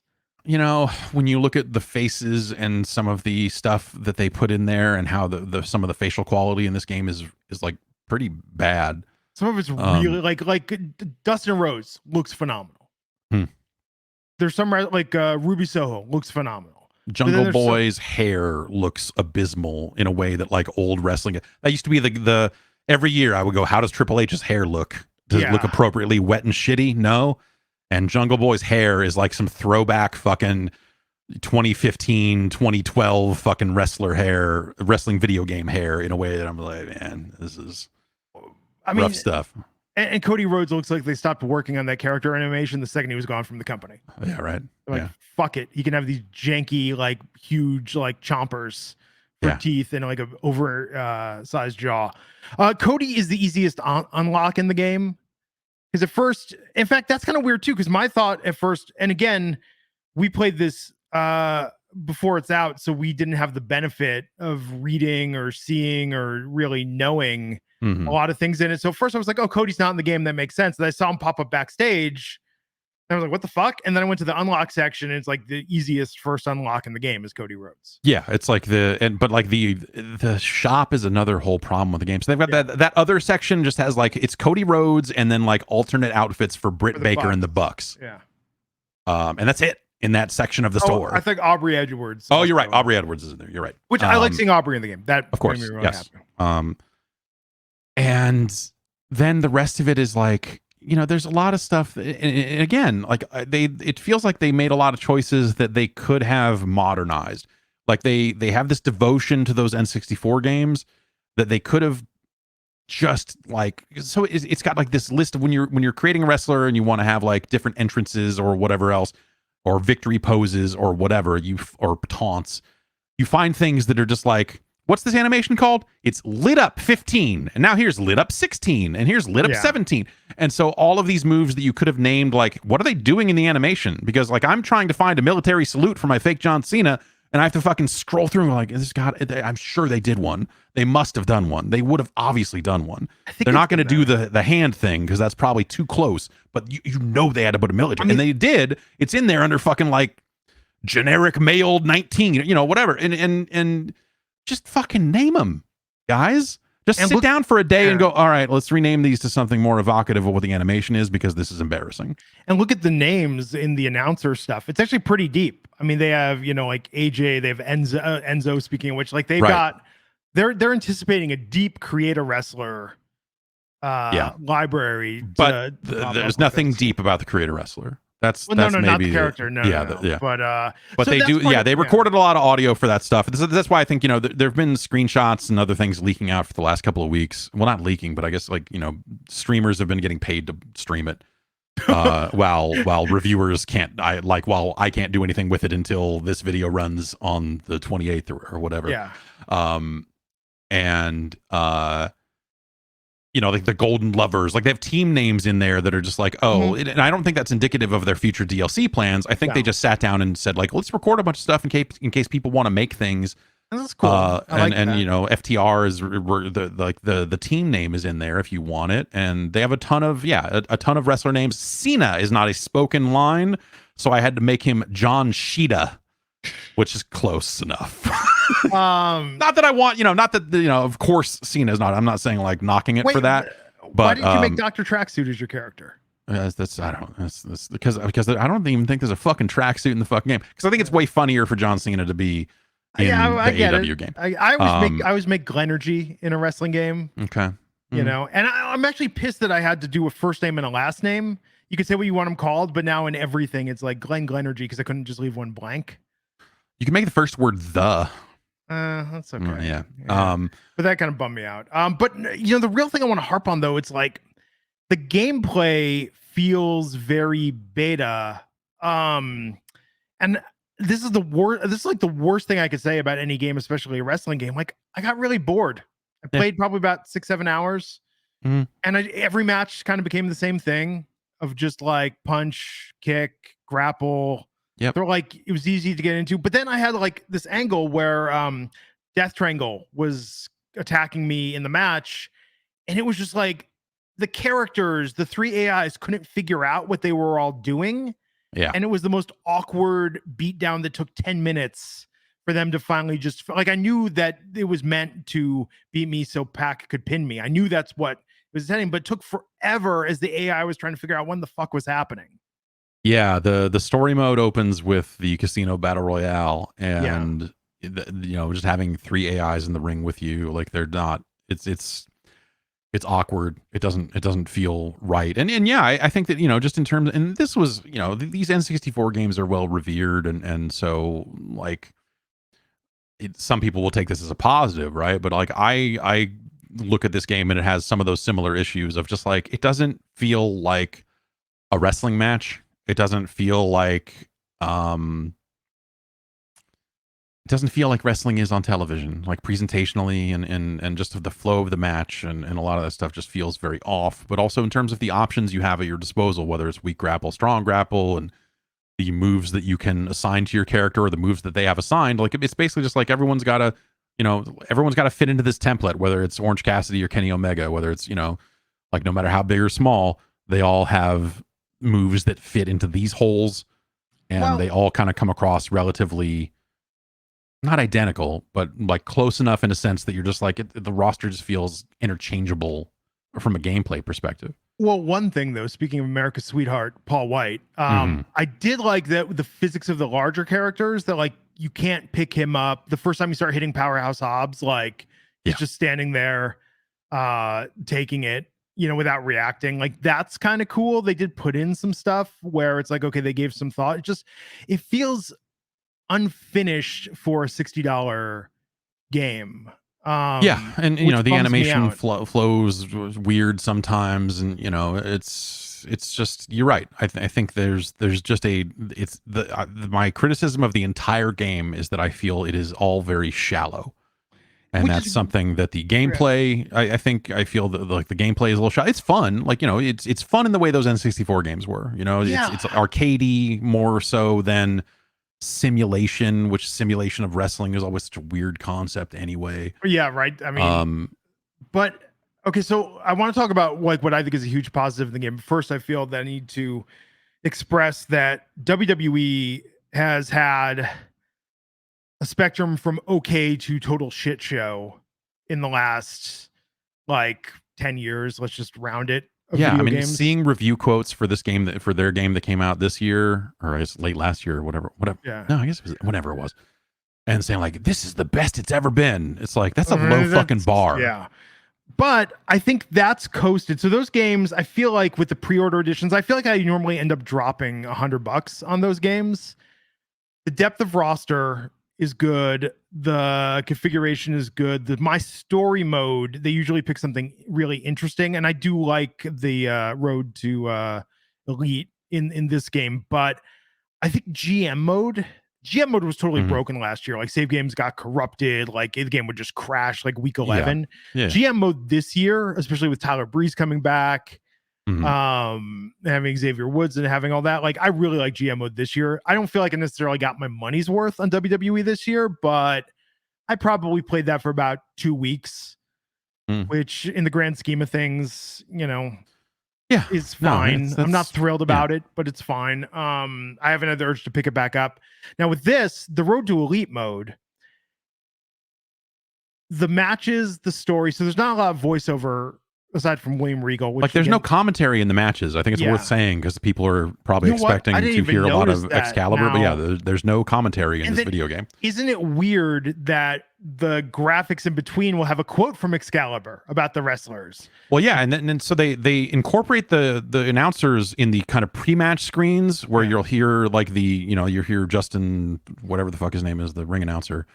Like this 20-minute time limit for one fall. Yeah. And then, you'll hear JR go like, this is going to be a barn burner, but that's like weird. I didn't even notice that about the comment. I was like, something feels, there's no commentary in the game. Holy shit. That does feel really weird. In fact, the most commentary I got was in the story mode. Yeah. In the intro. So like the story mode sets you up to where you're going to the pay-per-view. And so you get to the Casino Battle Royale at the beginning of it. And it's got like 4 or 5 lines from JR. Yeah. And they're the most clean room audio booth. Like, this is the Casino Battle Royale. What you're going to do here is it's like, again, it's like this 20-year, like we're past this as like just video games are past this in terms of like, no, you got to, and maybe JR is, hey, look JR man, is JR. You can but like, get him to fucking like take it up a notch and go like, we're going to get out here and do this. Like, instruct, like coach your voice talent to like bring a little more fucking heat to it. Instead, it looks like they brought him backstage and it fucking like, here you go, we put up some egg crate here, and he goes, Casino Battle Royale, where this is going to be a hell of a match, and this is going to be and it's the most like cold red thing, and you just read it and go like this, and it's another weird way that this feels like a throwback product. Like it's almost charming and quaint in a way, like the number of mistakes that they're making here that like video games have had to solve. Like, man, you go back to, there's like footage of them trying to get Tiger Woods excited for one of the Tiger Woods games. And they're just like, no, like pump your fist and go, yeah, do what you would do when you do a hole in one. And wrestlers have had to do this with their voiceover and try to like act like they're in front of a crowd when they're really not. And apparently that's much harder than than I think. Because I feel like you could turn it on and fucking fake it. You're a goddamn performer, like care about your craft. Miz doesn't have that problem. Yeah, well, exactly. And so like the idea that the JR lines just come off as like it's the first time he's seeing this shit, and he's just like, "What do you want me to read? Goddamn!" But then they got little one-off lines in there. So like you in the story mode, you eat food. Yes, the JR's barbecue line. Yes, exactly. And you're just like, use some JR's barbecue sauce. And I'm like, all right, you motherfuckers, motherfuckers. First off, Board JR needs to be your new character. Next time you do a Blue Chew read, I want you to do it as Board JR. Okay, yeah, get me some more Blue Chew reads, man. Board JR. But no, okay, so the JRPG, like social romance RPG element of this game is phenomenal. It's really fucking funny. That's my favorite part of this game. And you can pick when you create a wrestler. Food is so important that you can decide, do you want your wrestler to be vegetarian or non-vegetarian? Yeah, As a vegan, I chose the vegetarian choice, and most of the food was vegan. But holy shit, like the first or second place you go to eat is like a conversation about avocado toast. Yep. Yeah, you go to the restaurant in LA, they give you avocado toast, and like the DC is pizza. Yeah, maybe it's different for you since you chose vegetarian or whatever. Vegan, vegan Philly cheesesteak, and they comment on it all the time. Where it's like, we use seitan, which is wheat gluten, and a non-meat, and cashew cheese. Like, as a 20-year vegan, this is the most vegan shit I have ever seen in a game. It comes up every time you go out for food, and then your character that's vegetarian is like kind of negging his own lifestyle choice. His or her own lifestyle choice. Just like an actual fucking vegan. Yeah. And then like Penta coming up to me and go, I see you're enjoying some Tex-Mex. Like the food shit in this game. If I play this game through, it's entirely for the food. Yeah. For me, it is like, and so I created my bad John Cena, and it's bad because the parts are really not there. You only have 8 preset faces. You can't customize the face beyond like just picking a face. There's a bunch of limitations on the parts, and we'll get into that in a little bit. But like for me, and I took like 20 fucking screenshots of just the intro to this mode because it was John Cena, except he's wearing a big chain around his neck like he was Hercules. Yeah. And like the story opens with you working out and like calling Tony Khan, because he calls and leaves you a message saying like, "Hey, we want to work with you." And so it's this picture. I have a picture of like this bad John Cena holding this. His hands are massive, so he's holding this tiny phone. And then the line of dialogue here is, "Tony Khan, it's John Cena. Sorry, I missed your call." And it's just like I'm just fucking laughing my ass off at this.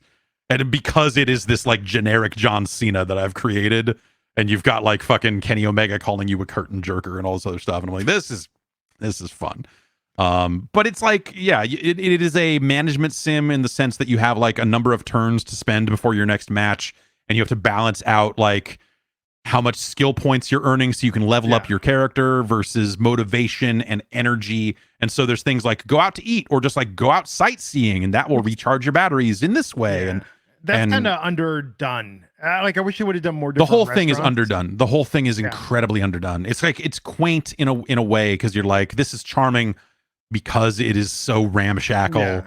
And here I am at baggage claim, and Malachi Black is just like, I guess we're going to be tag partners next week, even though we fought. And you're like, oh, okay. And then it cuts to you and Malachi Black in a car after the next match and driving to the next town or whatever. And it's just like, the dialogue does not feel like it came out of Malachi Black's mouth, and he's standing there at the airport in fucking full gimmick. And you're I love Powerhouse Hobbs stole my luggage as a rib when our tag team broke up. Oh, nice. Okay. And he in the in-ring promo, he's like, "I'm the one that stole your luggage." Like, so I haven't gotten there yet, but my luggage was missing, and you're talking to Malachi Black. I'm like, oh, I guess my luggage is always coming out last. And but keeps me humble. I love this element of the game. Like this is where it fucking shines. And if they just would have done a little more with the roster and a little more They even contextualize the mini games, which I think are fucking abysmal. They even contextualize the mini games as like you're doing it as a fucking BTE segment. Yeah. And where's the line of I took more screenshots of this. No, that's fake John Cena with Malachi Black. Where did it go? Hey, Jungle Boy, what's your workout like? That's a question John Cena would ask. Hilarious. And I like you're getting selfies with all the wrestlers as you go. Yeah, that's embarrassing. So, John Cena, you here to game with us, BTE style? And it's just the Bucks and their face. Like, Nick Jackson does not look good. Matt looks okay. Nick looks a little rough.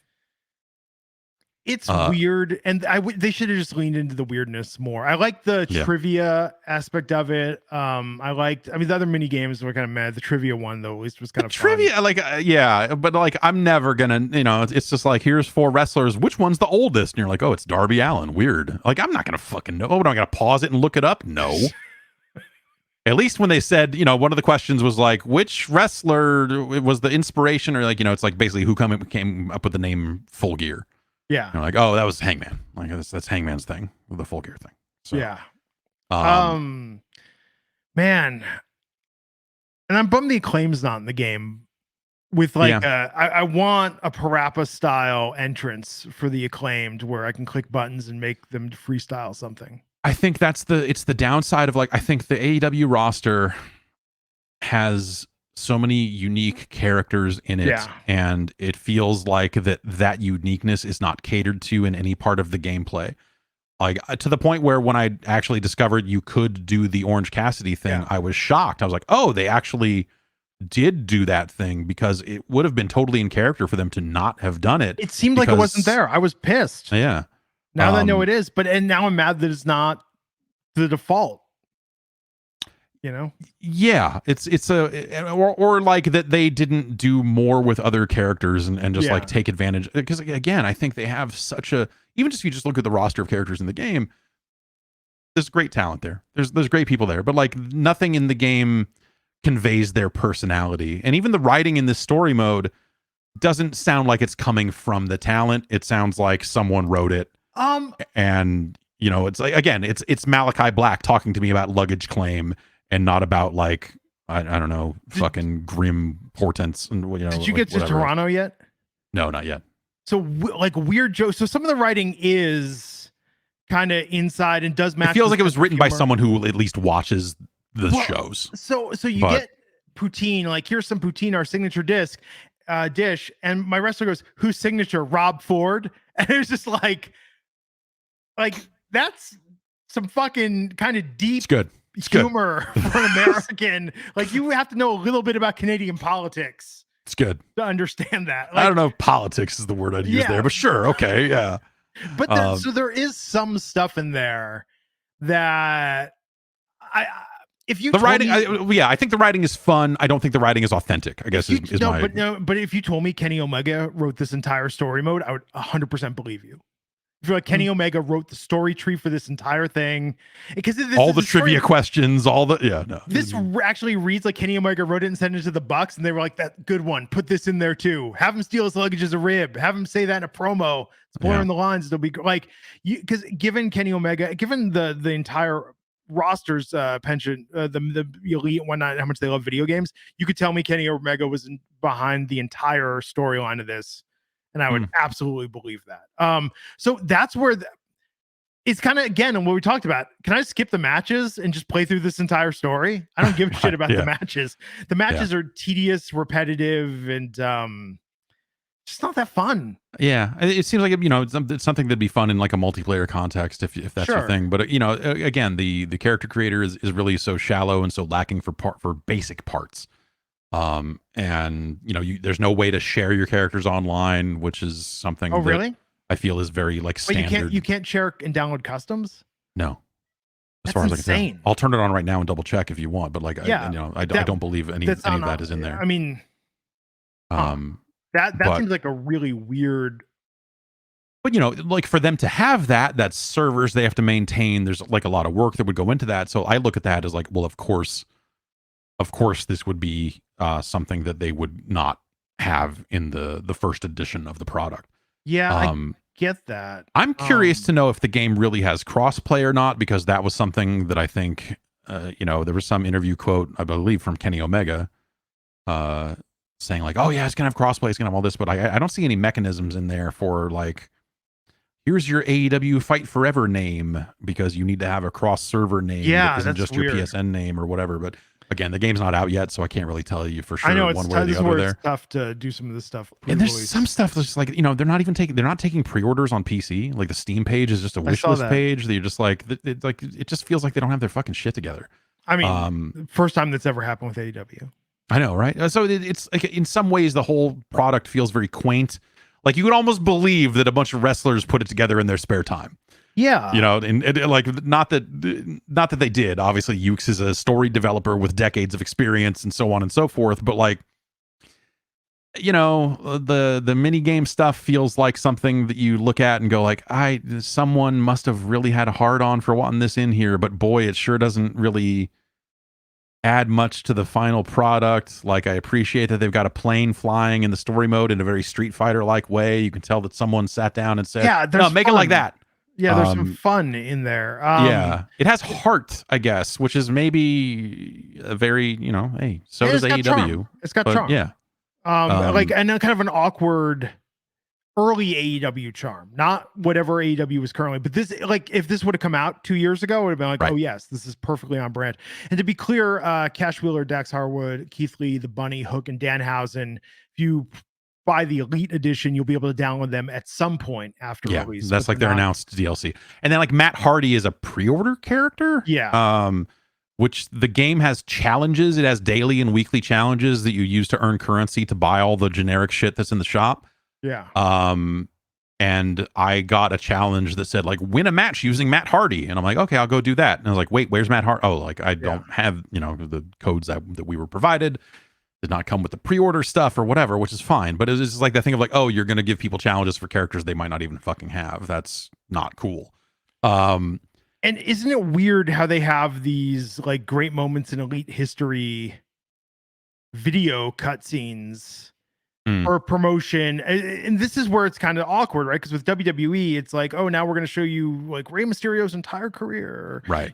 Things, here's something from the first WrestleMania. And then this is like CM Punk debuts on Rampage from 18 months ago. Well, like the story mode opens with the founding of AEW, right? And, cool. and I think the video packages they do have in there are good. I think like, I think AEW or WWE's video producers are second to none. Holy and they have shit. access to obviously decades of fucking footage, and they do amazing jobs on their packages that they put on television, or whenever they're doing any kind of like, hey, fucking somebody died, can you put something together? Like, and it's always incredible.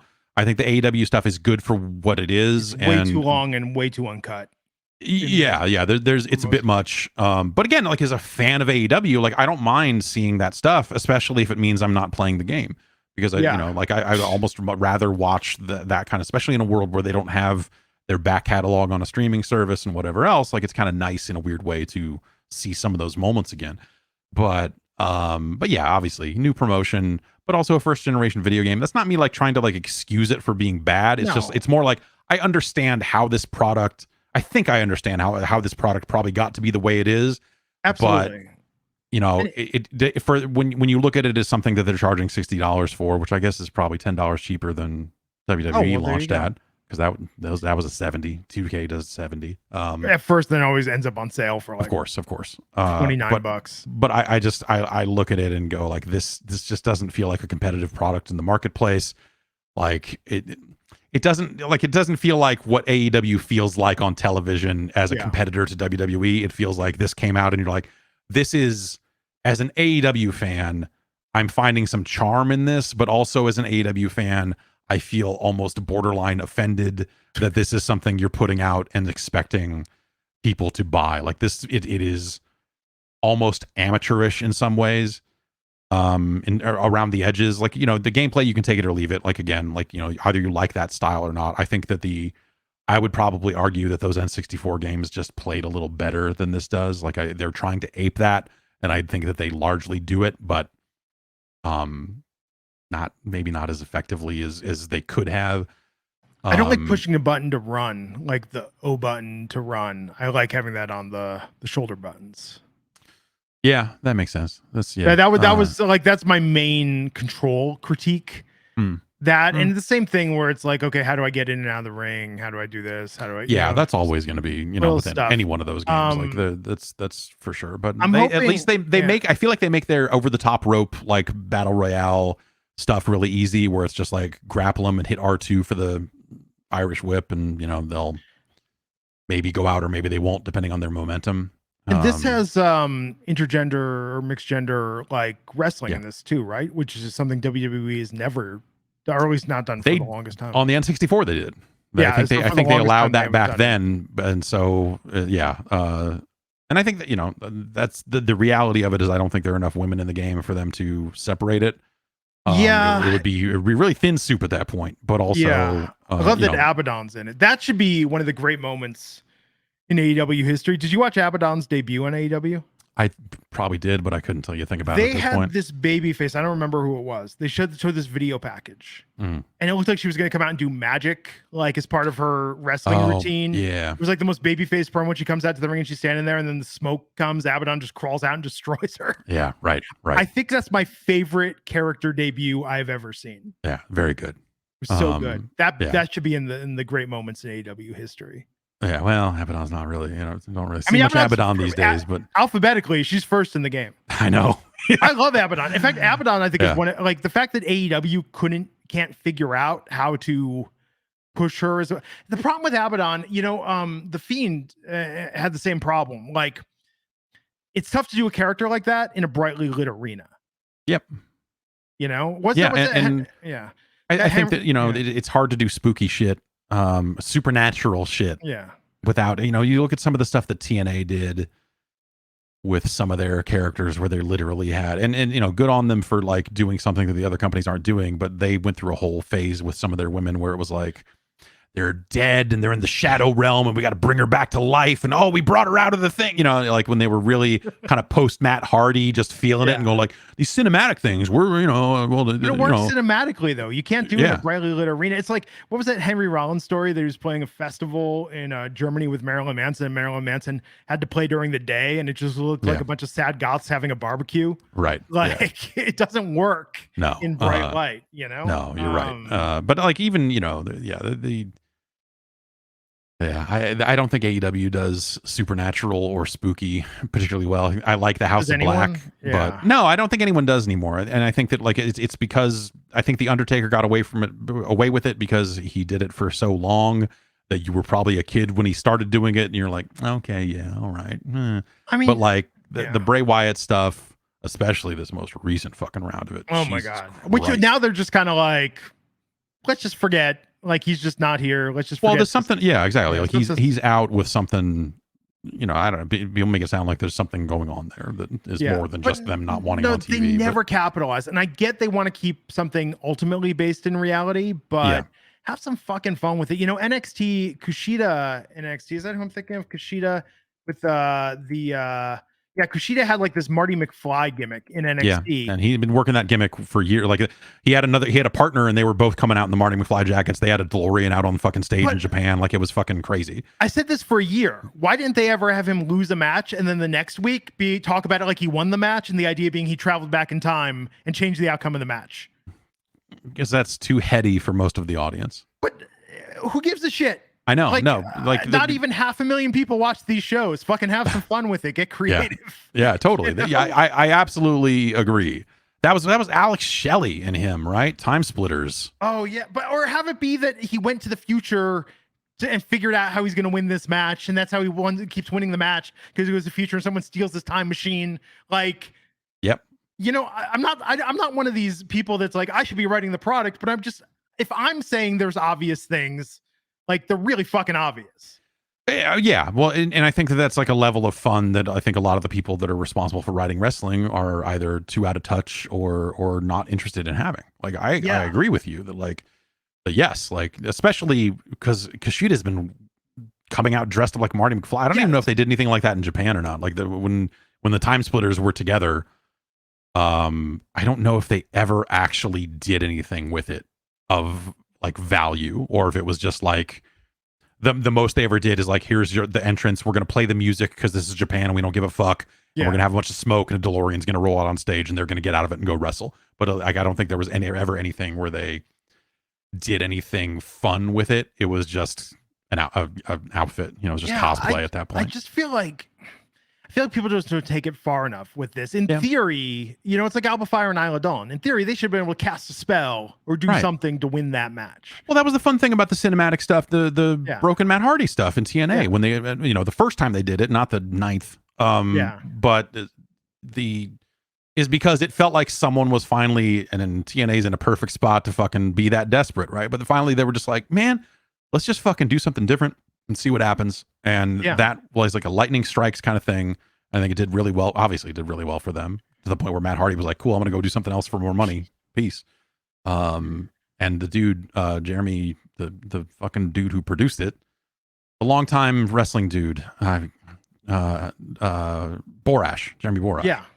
Like he went to WWE also, I think, not long after that, if I remember correctly. So, you know, and then they ended up having some fun cinematic stuff. Like that AJ Styles Undertaker match. Boneyard, that was great. That was super fun. Firefly Funhouse match. Like it was a wrestling match, but it was fun. It's just art. I mean, the John Cena thing, dude, John Cena and the NWO shirt and all that stuff. Like that was, to me, some of the best stuff that WWE or anyone has done in a really long time. It's Speaking just like of Cena, did you watch Fast X yet? No, not yet.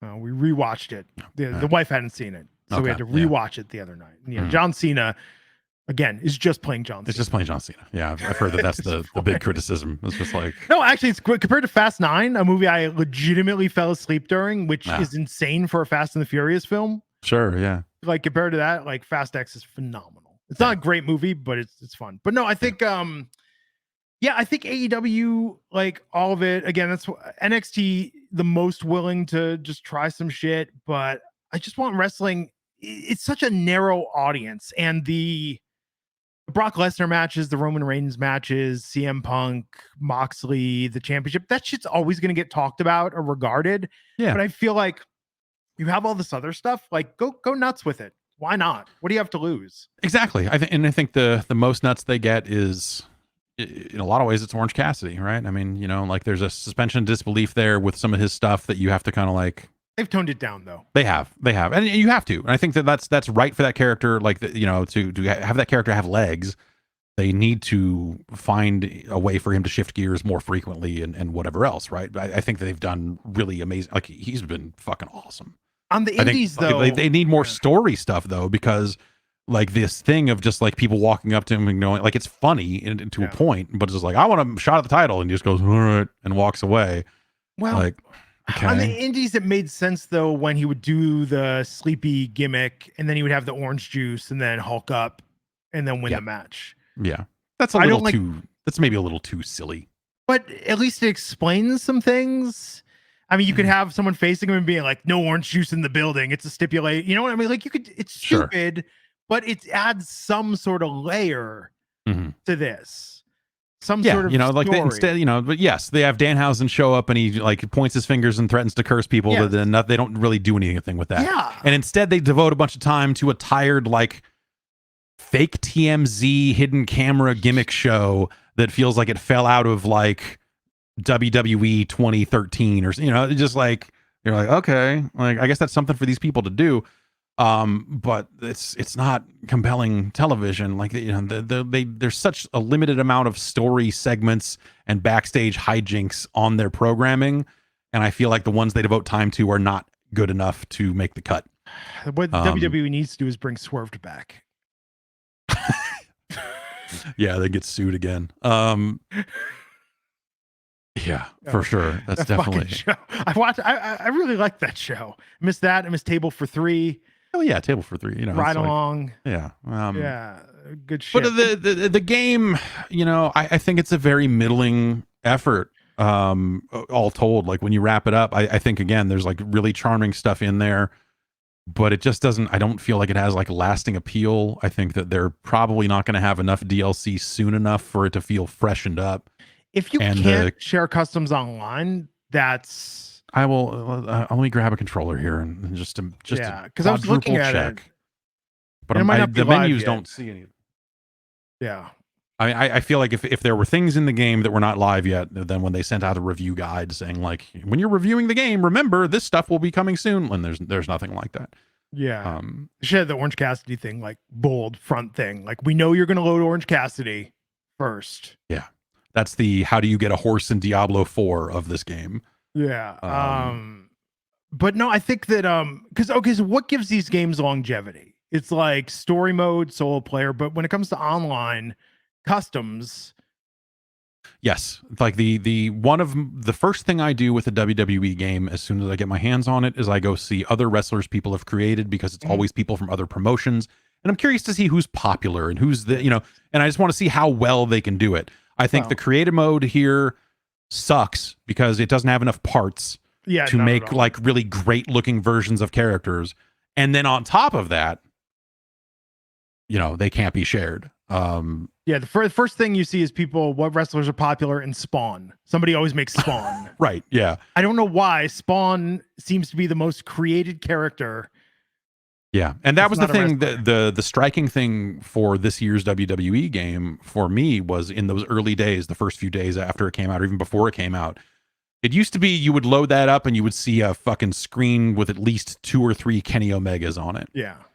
And this year I felt like Kenny Omega was on page 2 at launch, at or around launch. I don't know how it's, obviously that stuff changes. But instead it was people saying like, this Dominic Mysterio isn't right to current television, so I've got to update it. And so there was a lot of Dominic Mysterio, and I'm like, Jesus, really? It's amazing. That storyline, that's a great example of just like the wrestling is almost irrelevant at a certain point. Sure. Let's just send Dominic Mysterio to jail. Yeah, but that was like months ago, and they haven't done enough with it since. Like that's a hilarious, like that was something that when they did it, you're like, this is a dumb story. But then the way they played it up afterwards, and his character work in terms of acting like he's the hardest man alive, and his fucking tattoo tears and stuff, you're like, well, this is just fucking good shit. That is, the coin of phrase, good shit, pal. Yes. I don't see anything in this mode at all about sharing characters online. You can create a character from scratch. Okay, I went to my John Cena and it says this wrestler cannot be modified because it is currently being used in Road to Elite. I can make a copy of him, but there's no like go see what other people have made in here at all. And so I'm pretty sure you can't share. You can make your own arenas, but the parts to do that are not great. Like it's not enough pieces. Like they put in some of the custom modes and then you can't share it. And so I just look at it and go like, this does not meet the bar for what we think of as like the low standard for wrestling games these days. When it comes to just like sharing that sort of stuff and whatever else, like it's just like I look at that and it's to me, I think that there are aspects of this game that AEW should feel somewhat embarrassed about in terms of where it puts them in comparison to where the WWE game is. Not that was ever their goal. And again, they've been trying to set expectations with this thing like a motherfucker for a long time. Be like, well, again, this N64, we're trying to do this thing that's like a fun throwback. Like they've been signaling all along that this was not going to compete with those games. And I think that's appropriate and fine. But I think even with those lowered expectations, there are certain things about this that I just look at and go like, man, like when you tack on the outdated roster, like on its own, that's explainable. And you're like, well, shit happens.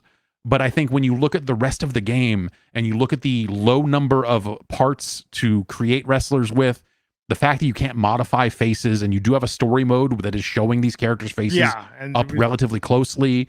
And so it's just like generic blue-eyed man, but he's wearing a hat and he's got his chain on and jorts. And you're like, okay, I see why fucking some idiot would think that this is John Cena. But it's just, you want versatility there so that you can make a wide variety of weird fucking characters, or like, hey man, I made fucking Homer Simpson, I made this, I made that, and you see wild creations in the WWE games every year, and this is not going to have any of that. It's not going to have any of the kind of the fun like viral like, oh, look at these custom characters I made, isn't that fun? Like they're not going to have any of that, because you look at these guys and go, I'm scheduling the tweet for Wednesday. Yeah, like as soon as that embargo lifts, avocado toast is the meme of this game. Yeah, Definitely. No, I'm gonna go to the online section here to see if there's anything about sharing there. No, it's just ranked match, casual match, and private match. Okay. Like, yeah, I don't see anything in there for sharing this stuff. Is it better or worse that this is going to be largely bought by the hardcore AEW fans? Because part of me is like, I think they'll enjoy it, but at the same time, I think that it's going to boomerang around, and all their criticisms are gonna. I think I think there are aspects of the game that are certainly enjoyable. It's nice to have an AEW game. Yeah, it's honestly, fun. But at the same time, I don't think that this is enough, and I think that, again, I don't know how rapidly they'll be able to iterate on it, because the other impression I got was that they did not want to make an annual franchise, at least at the start.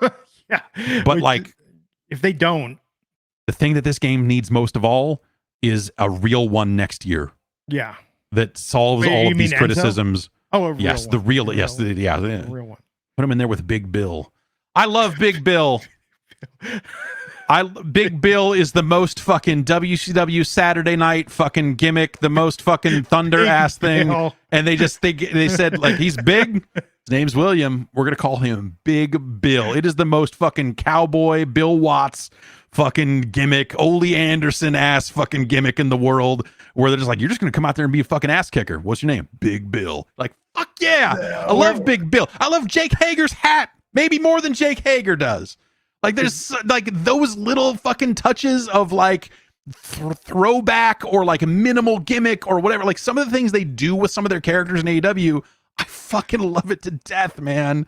Oh, some of that shit is so good because it is just, it's got a charm to it. Yeah, I agree. I mean, like, sometimes the weirdest stuff gets over, and I was just looking, and I was just like, every time I hear Big Bill, I'm just like, I'll pair him with Bushwick Bill. Didn't realize Bushwick Bill died 13 years ago. Oh, God damn it. That we got a Little Bill and we got a Big Bill. That'd be great. Oh my God. Yeah, Big Bill is just like, that's just. Like, at first I was like, that's terrible. They're out of ideas. And then, like, by week 3, I'm like, I love that they just named him Big Bill. Because he just comes out and he just, like, does fucking generic heel wrestler. Like, he doesn't need to be the fucking, no. And, you know, if they ever give him a push, they'll fucking repackage him and give him, you know, he'd be like Gigantic Bill, you know, whatever. They'll come up with a better name for him. Bullet Bill, something. I mean, wrestling is, I think, is often at its best when it's, do I hate this or love it, or hate how much I love it, or love how much I hate it. Yes. Gimmicks. And there's a lot of that in professional wrestling. There's a ton. So, I mean, look, I think that, to your point, yeah, this needs to be an annual game. This, if I were them, so what does this even sell? Does this sell outside of the US? How does it sell outside of the US? You know, it sounds like they're selling copy. They're selling tickets in the UK. You know, UK fans, I think, will be on board with it up to a point. You know, Canada. I don't know. Like, I don't know what numbers the WWE game is doing these days. So you have to assume, I'm not. Though, I mean, with what they spend in marketing on that, you have to assume that's doing like millions of. Yes, definitely it is. I think they do a million of these at least. Yeah. A million sounds about right. But I guess like again, you know, I going into it with a pretty lowered sense of expectations because it's their first year and because they went out of their way to kind of acknowledge that. I think it's still mildly disappointing. I think that's not to say that it's bad. I think, you know, there's still fun to be had. It's, you know, that gameplay is largely that gameplay, and people are sick for that gameplay. So they will at least get a kick out of that.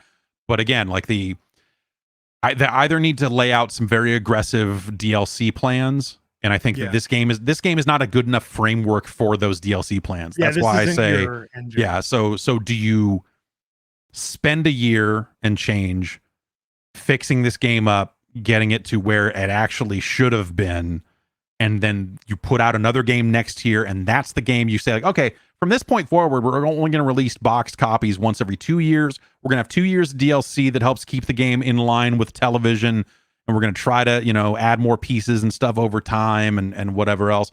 Like, maybe they could get away with doing that. I think the actual business is eventually in doing an annual game. Yeah. But I don't think that I don't think that the game they're making is good enough to support that. I think if they put another one out next year, they'll get one more crack at it before fans are just like, yeah, this is, you are shipping an inferior product here. Like, I would almost be like, it's at a point where you would almost be better served in some ways by buying the WWE game and then going and downloading all of your favorite AEW characters from the custom section.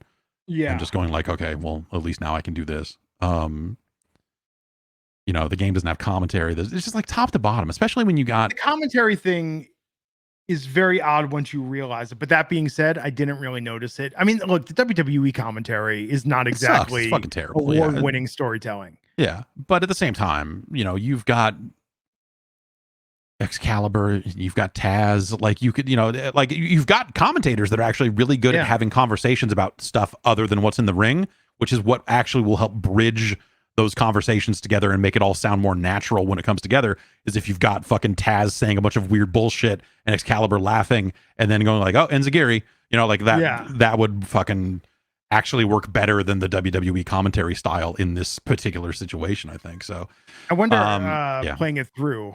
Nah, they wouldn't do it now. Because I was just thinking about that, like JR and Tony Schiavone, like they would. And where's Tony? I haven't seen Tony really much in the game. I heard his voice because every time you hit the button to start a match, you get a different line from some of the either a commentator or So I think I heard like one. He's in there a little bit, but the commentators are not in there very much. Play through, see if the Blue Chew joke made it in. They used to try and sneak those on the air, which was always kind of fun. Yeah. But no, man, it's I think AEW fans are going to buy it. Totally. Yeah. I mean, and I don't think they're going to have a bad time with it, but yeah, it's just weird to think about in the grand scheme of wrestling games. Here's the problem with doing something and pitching, going all in on this retro style. You probably know a lot more about this, but when these retro releases come out, people buy stuff like Atari 50. I think people buy a lot of things like that and don't necessarily play it. And I don't know that you can build a franchise around that, because when you look at the last 25 years since MAME has been such a big thing, like we can play or any emulation, like we can play retro games, but those aren't normally deep play retro. People load it up and are like, oh yeah, that's cool. This reminds me of things. And then they're on to something else. Yeah, for sure. I mean, people actually mod that N64 game to put current rosters in it and stuff like that, but that's such a niche. That's not going to reach millions of that's not going to build. That's not something that's going to take away from sales for this thing for sure. Yeah. And I look at this and think that the one of the things that people like to do with wrestling games other than play them is to go like, wow, that looks just like television, or wow, look at the presentation here, or oh man, I get to be this wrestler now. And the presentational aspects of how the characters are represented, both from the abbreviated entrances and just the facial stuff and the animation, it's just like, it doesn't feel real. Yeah, it doesn't feel real enough to scratch that particular itch. And so I think that the diehard fans that want that particular thing of just like, I want every nuance of Orange Cassidy's character, which is hard to capture in the confines of a gameplay system and whatever else. But like people who want like a particular character and to have every single thing that character does, this gameplay system is not built for that. And I think that that's going to be something they'll have to contend with it at some point down the line. But that's my overall is, I think it's cool that it's finally out. I hope that they do a lot to this framework as fast as they can. But also, I hope they take their time and get it right, honestly, because this felt like they took their time, and who knows what external factors played a role here. But like this felt like that the most stop and start game promotion and development and whatever else that I've seen in a long time, where you're like, what the hell's going on here? And then it comes out and you're like, oh, I think I see what was maybe going on here. It just doesn't have what it should have. Here's the other crazy thing is that this game costs roughly what an AEW pay-per-view does. Yeah. That's not a comparison you can make with WWE anymore. I suppose that's true. Yeah. But granted, AEW pay-per-view numbers are not going to sustain a franchise in game sales. Yeah, well, it depends on how much they spent making it, I guess. Like that's the other thing is like, what was the budget for this? And because again, it felt like they wanted to make something smaller and less expensive. So it was Papa John's gift card. Yeah, and, maybe mission accomplished, and we'll see. Maybe they're happy with how much money they spent on it. It didn't felt like they spent much money promoting it, but there you go. That's AEW Fight Forever. It's working its way out across the world. I think as you hear this, I think it'll it's one of those things where the embargo is timed to like the New Zealand release, and then the US release is hours later. Well, that's a thing they do now. What time? What time's the embargo left? Wednesday? I think it ends up being 4 a.m. I'll tell you. I'll send you the exact time. Yeah, because I want to get my avocado toast. Yeah, get your avocado toast. I got that screenshot ready to go. Yeah. Before we wrap this, do we want to do any Money in the Bank predictions? Who's in it? I know Logan Paul is in it, and I don't think he'll win it, but. Men's match: Ricochet, Shinsuke, LA Knight, Santos Escobar, Butch, Damian Priest, and Logan Paul. Damian Priest. See, I think they're going to want that briefcase on Logan Paul's set. Oh man, going everywhere. God damn, that's abysmal. I know. You know, he's so good though in the ring. I mean, I hate it. Yeah, he is. Yes. But like that's one of those things where it's like, is he good? Would he be good week in, week out, or is he good when you get just a little bit of him and he's not overexposed and you don't see like the cracks in his game? But like I think, yeah, again, the stuff he's done so far has been Brock with the briefcase. Good. Brock with the briefcase was a lot of fun. Yeah, but he held it up like it was a boom box. Yes. I think, you know, for as much as people want LA Knight to win it, I don't think that he's ever going to get what people want. I don't think I don't think anyone's ever going to be happy with what LA Knight gets out of that company.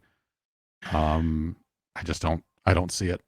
Like he's good. He's very good. Like he's a good talker, all that sort of stuff. But I just don't think they'll ever do anything of value with him, and he's going to sit in this spot for the duration of his run, and they're going to squander it. It's a thing that they have a limited shelf life on. Dude's like 40 or something. So, but like, so was AJ when he came in. Like, there's a lot you could do with him. I just don't think they'll ever fucking do it. On the women's side, Zelina Vega versus Becky Lynch versus Zoe Stark versus Bayley versus Io Sky versus Trish Stratus. Zelina Vega. Yeah, I think Zelina really impressed a lot of people with her work at Backlash. Yep. And I think I feel like the spot they're pushing her into these days and the way she's being showcased, it almost feels like they were like, man, we don't need no fucking Sasha Banks. We got Zelina Vega right here. You know what I mean? Like, there's just something about the way that they're promoting her and something about the way that to me, it feels like that's a spot that maybe a Sasha Banks would have had in past years or something. But like, that's an interesting idea though, that I mean, and that's so WWE to just be, I mean, I said this before on Wrestling Inc.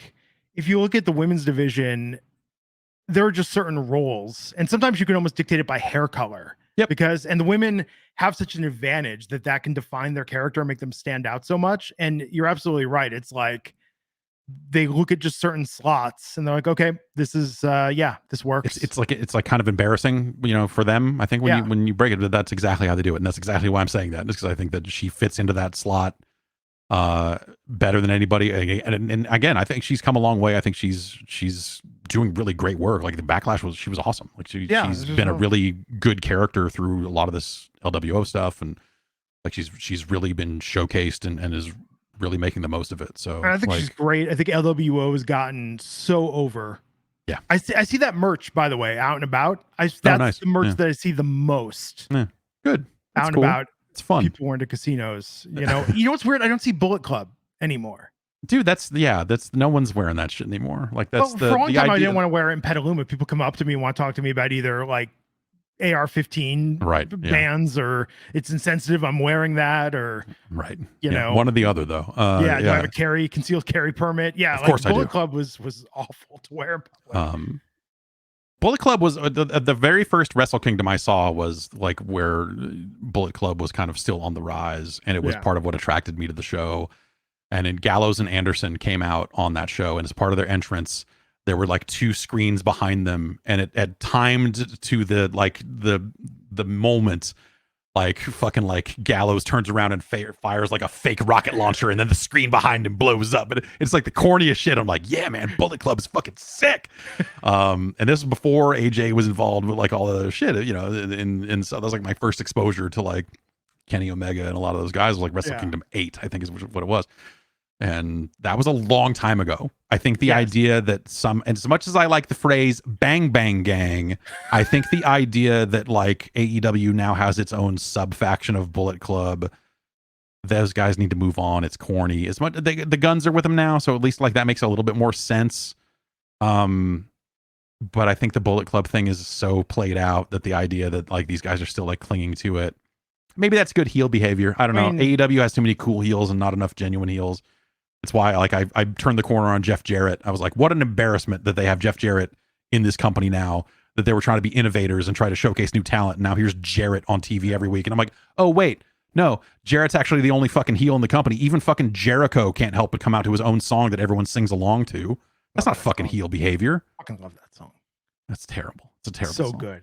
So good. It's fun to sing along with, but I don't listen to a lot of current music, but I think that's one of the best current songs I've heard. That's not current music. Well, now it's not. But you know, hey, anyway, but clinging to the past, I mean, you know, have we gone 6 months without another DX reunion on WWE television? It's fair, man. Yeah, I mean, you know, they play the hits. But you know, you said something earlier about the video editors. I have to call this out. Like, if you go back a couple weeks ago, Dana Brooks back in NXT. Yep. They cut a video package with her. Mm-hmm. Like, they showed her facing Ronda. They showed her with Asuka. They showed her with Charlotte. Like, they got this video package that it's like the career Dana Brooke wishes she'd had. Right. I mean, it's great. Like, I love Dana Brooke. I think her front flip entrance was the most impressive entrance in all professional wrestling for a long time. Mm-hmm. Like, I'm hoping she gets a shot in NXT to do something. At this stage. maybe in NXT. Yeah. Yeah. But she's great. But yeah, man, like, I was looking at this package and I was just like, man, this, like, I'm pissed off on her behalf. When you look at her generation of when she came up, right, with the 4 horsewomen, everyone coming up there, Asuka, Carmella, like, she's the only one that never made it to that top tier. And I think, you know, well, whatever. You know, who am I to fucking comment, right? But like, I think when you look at the names you just mentioned, I think it's very easy to understand why she would get completely buried. Yeah.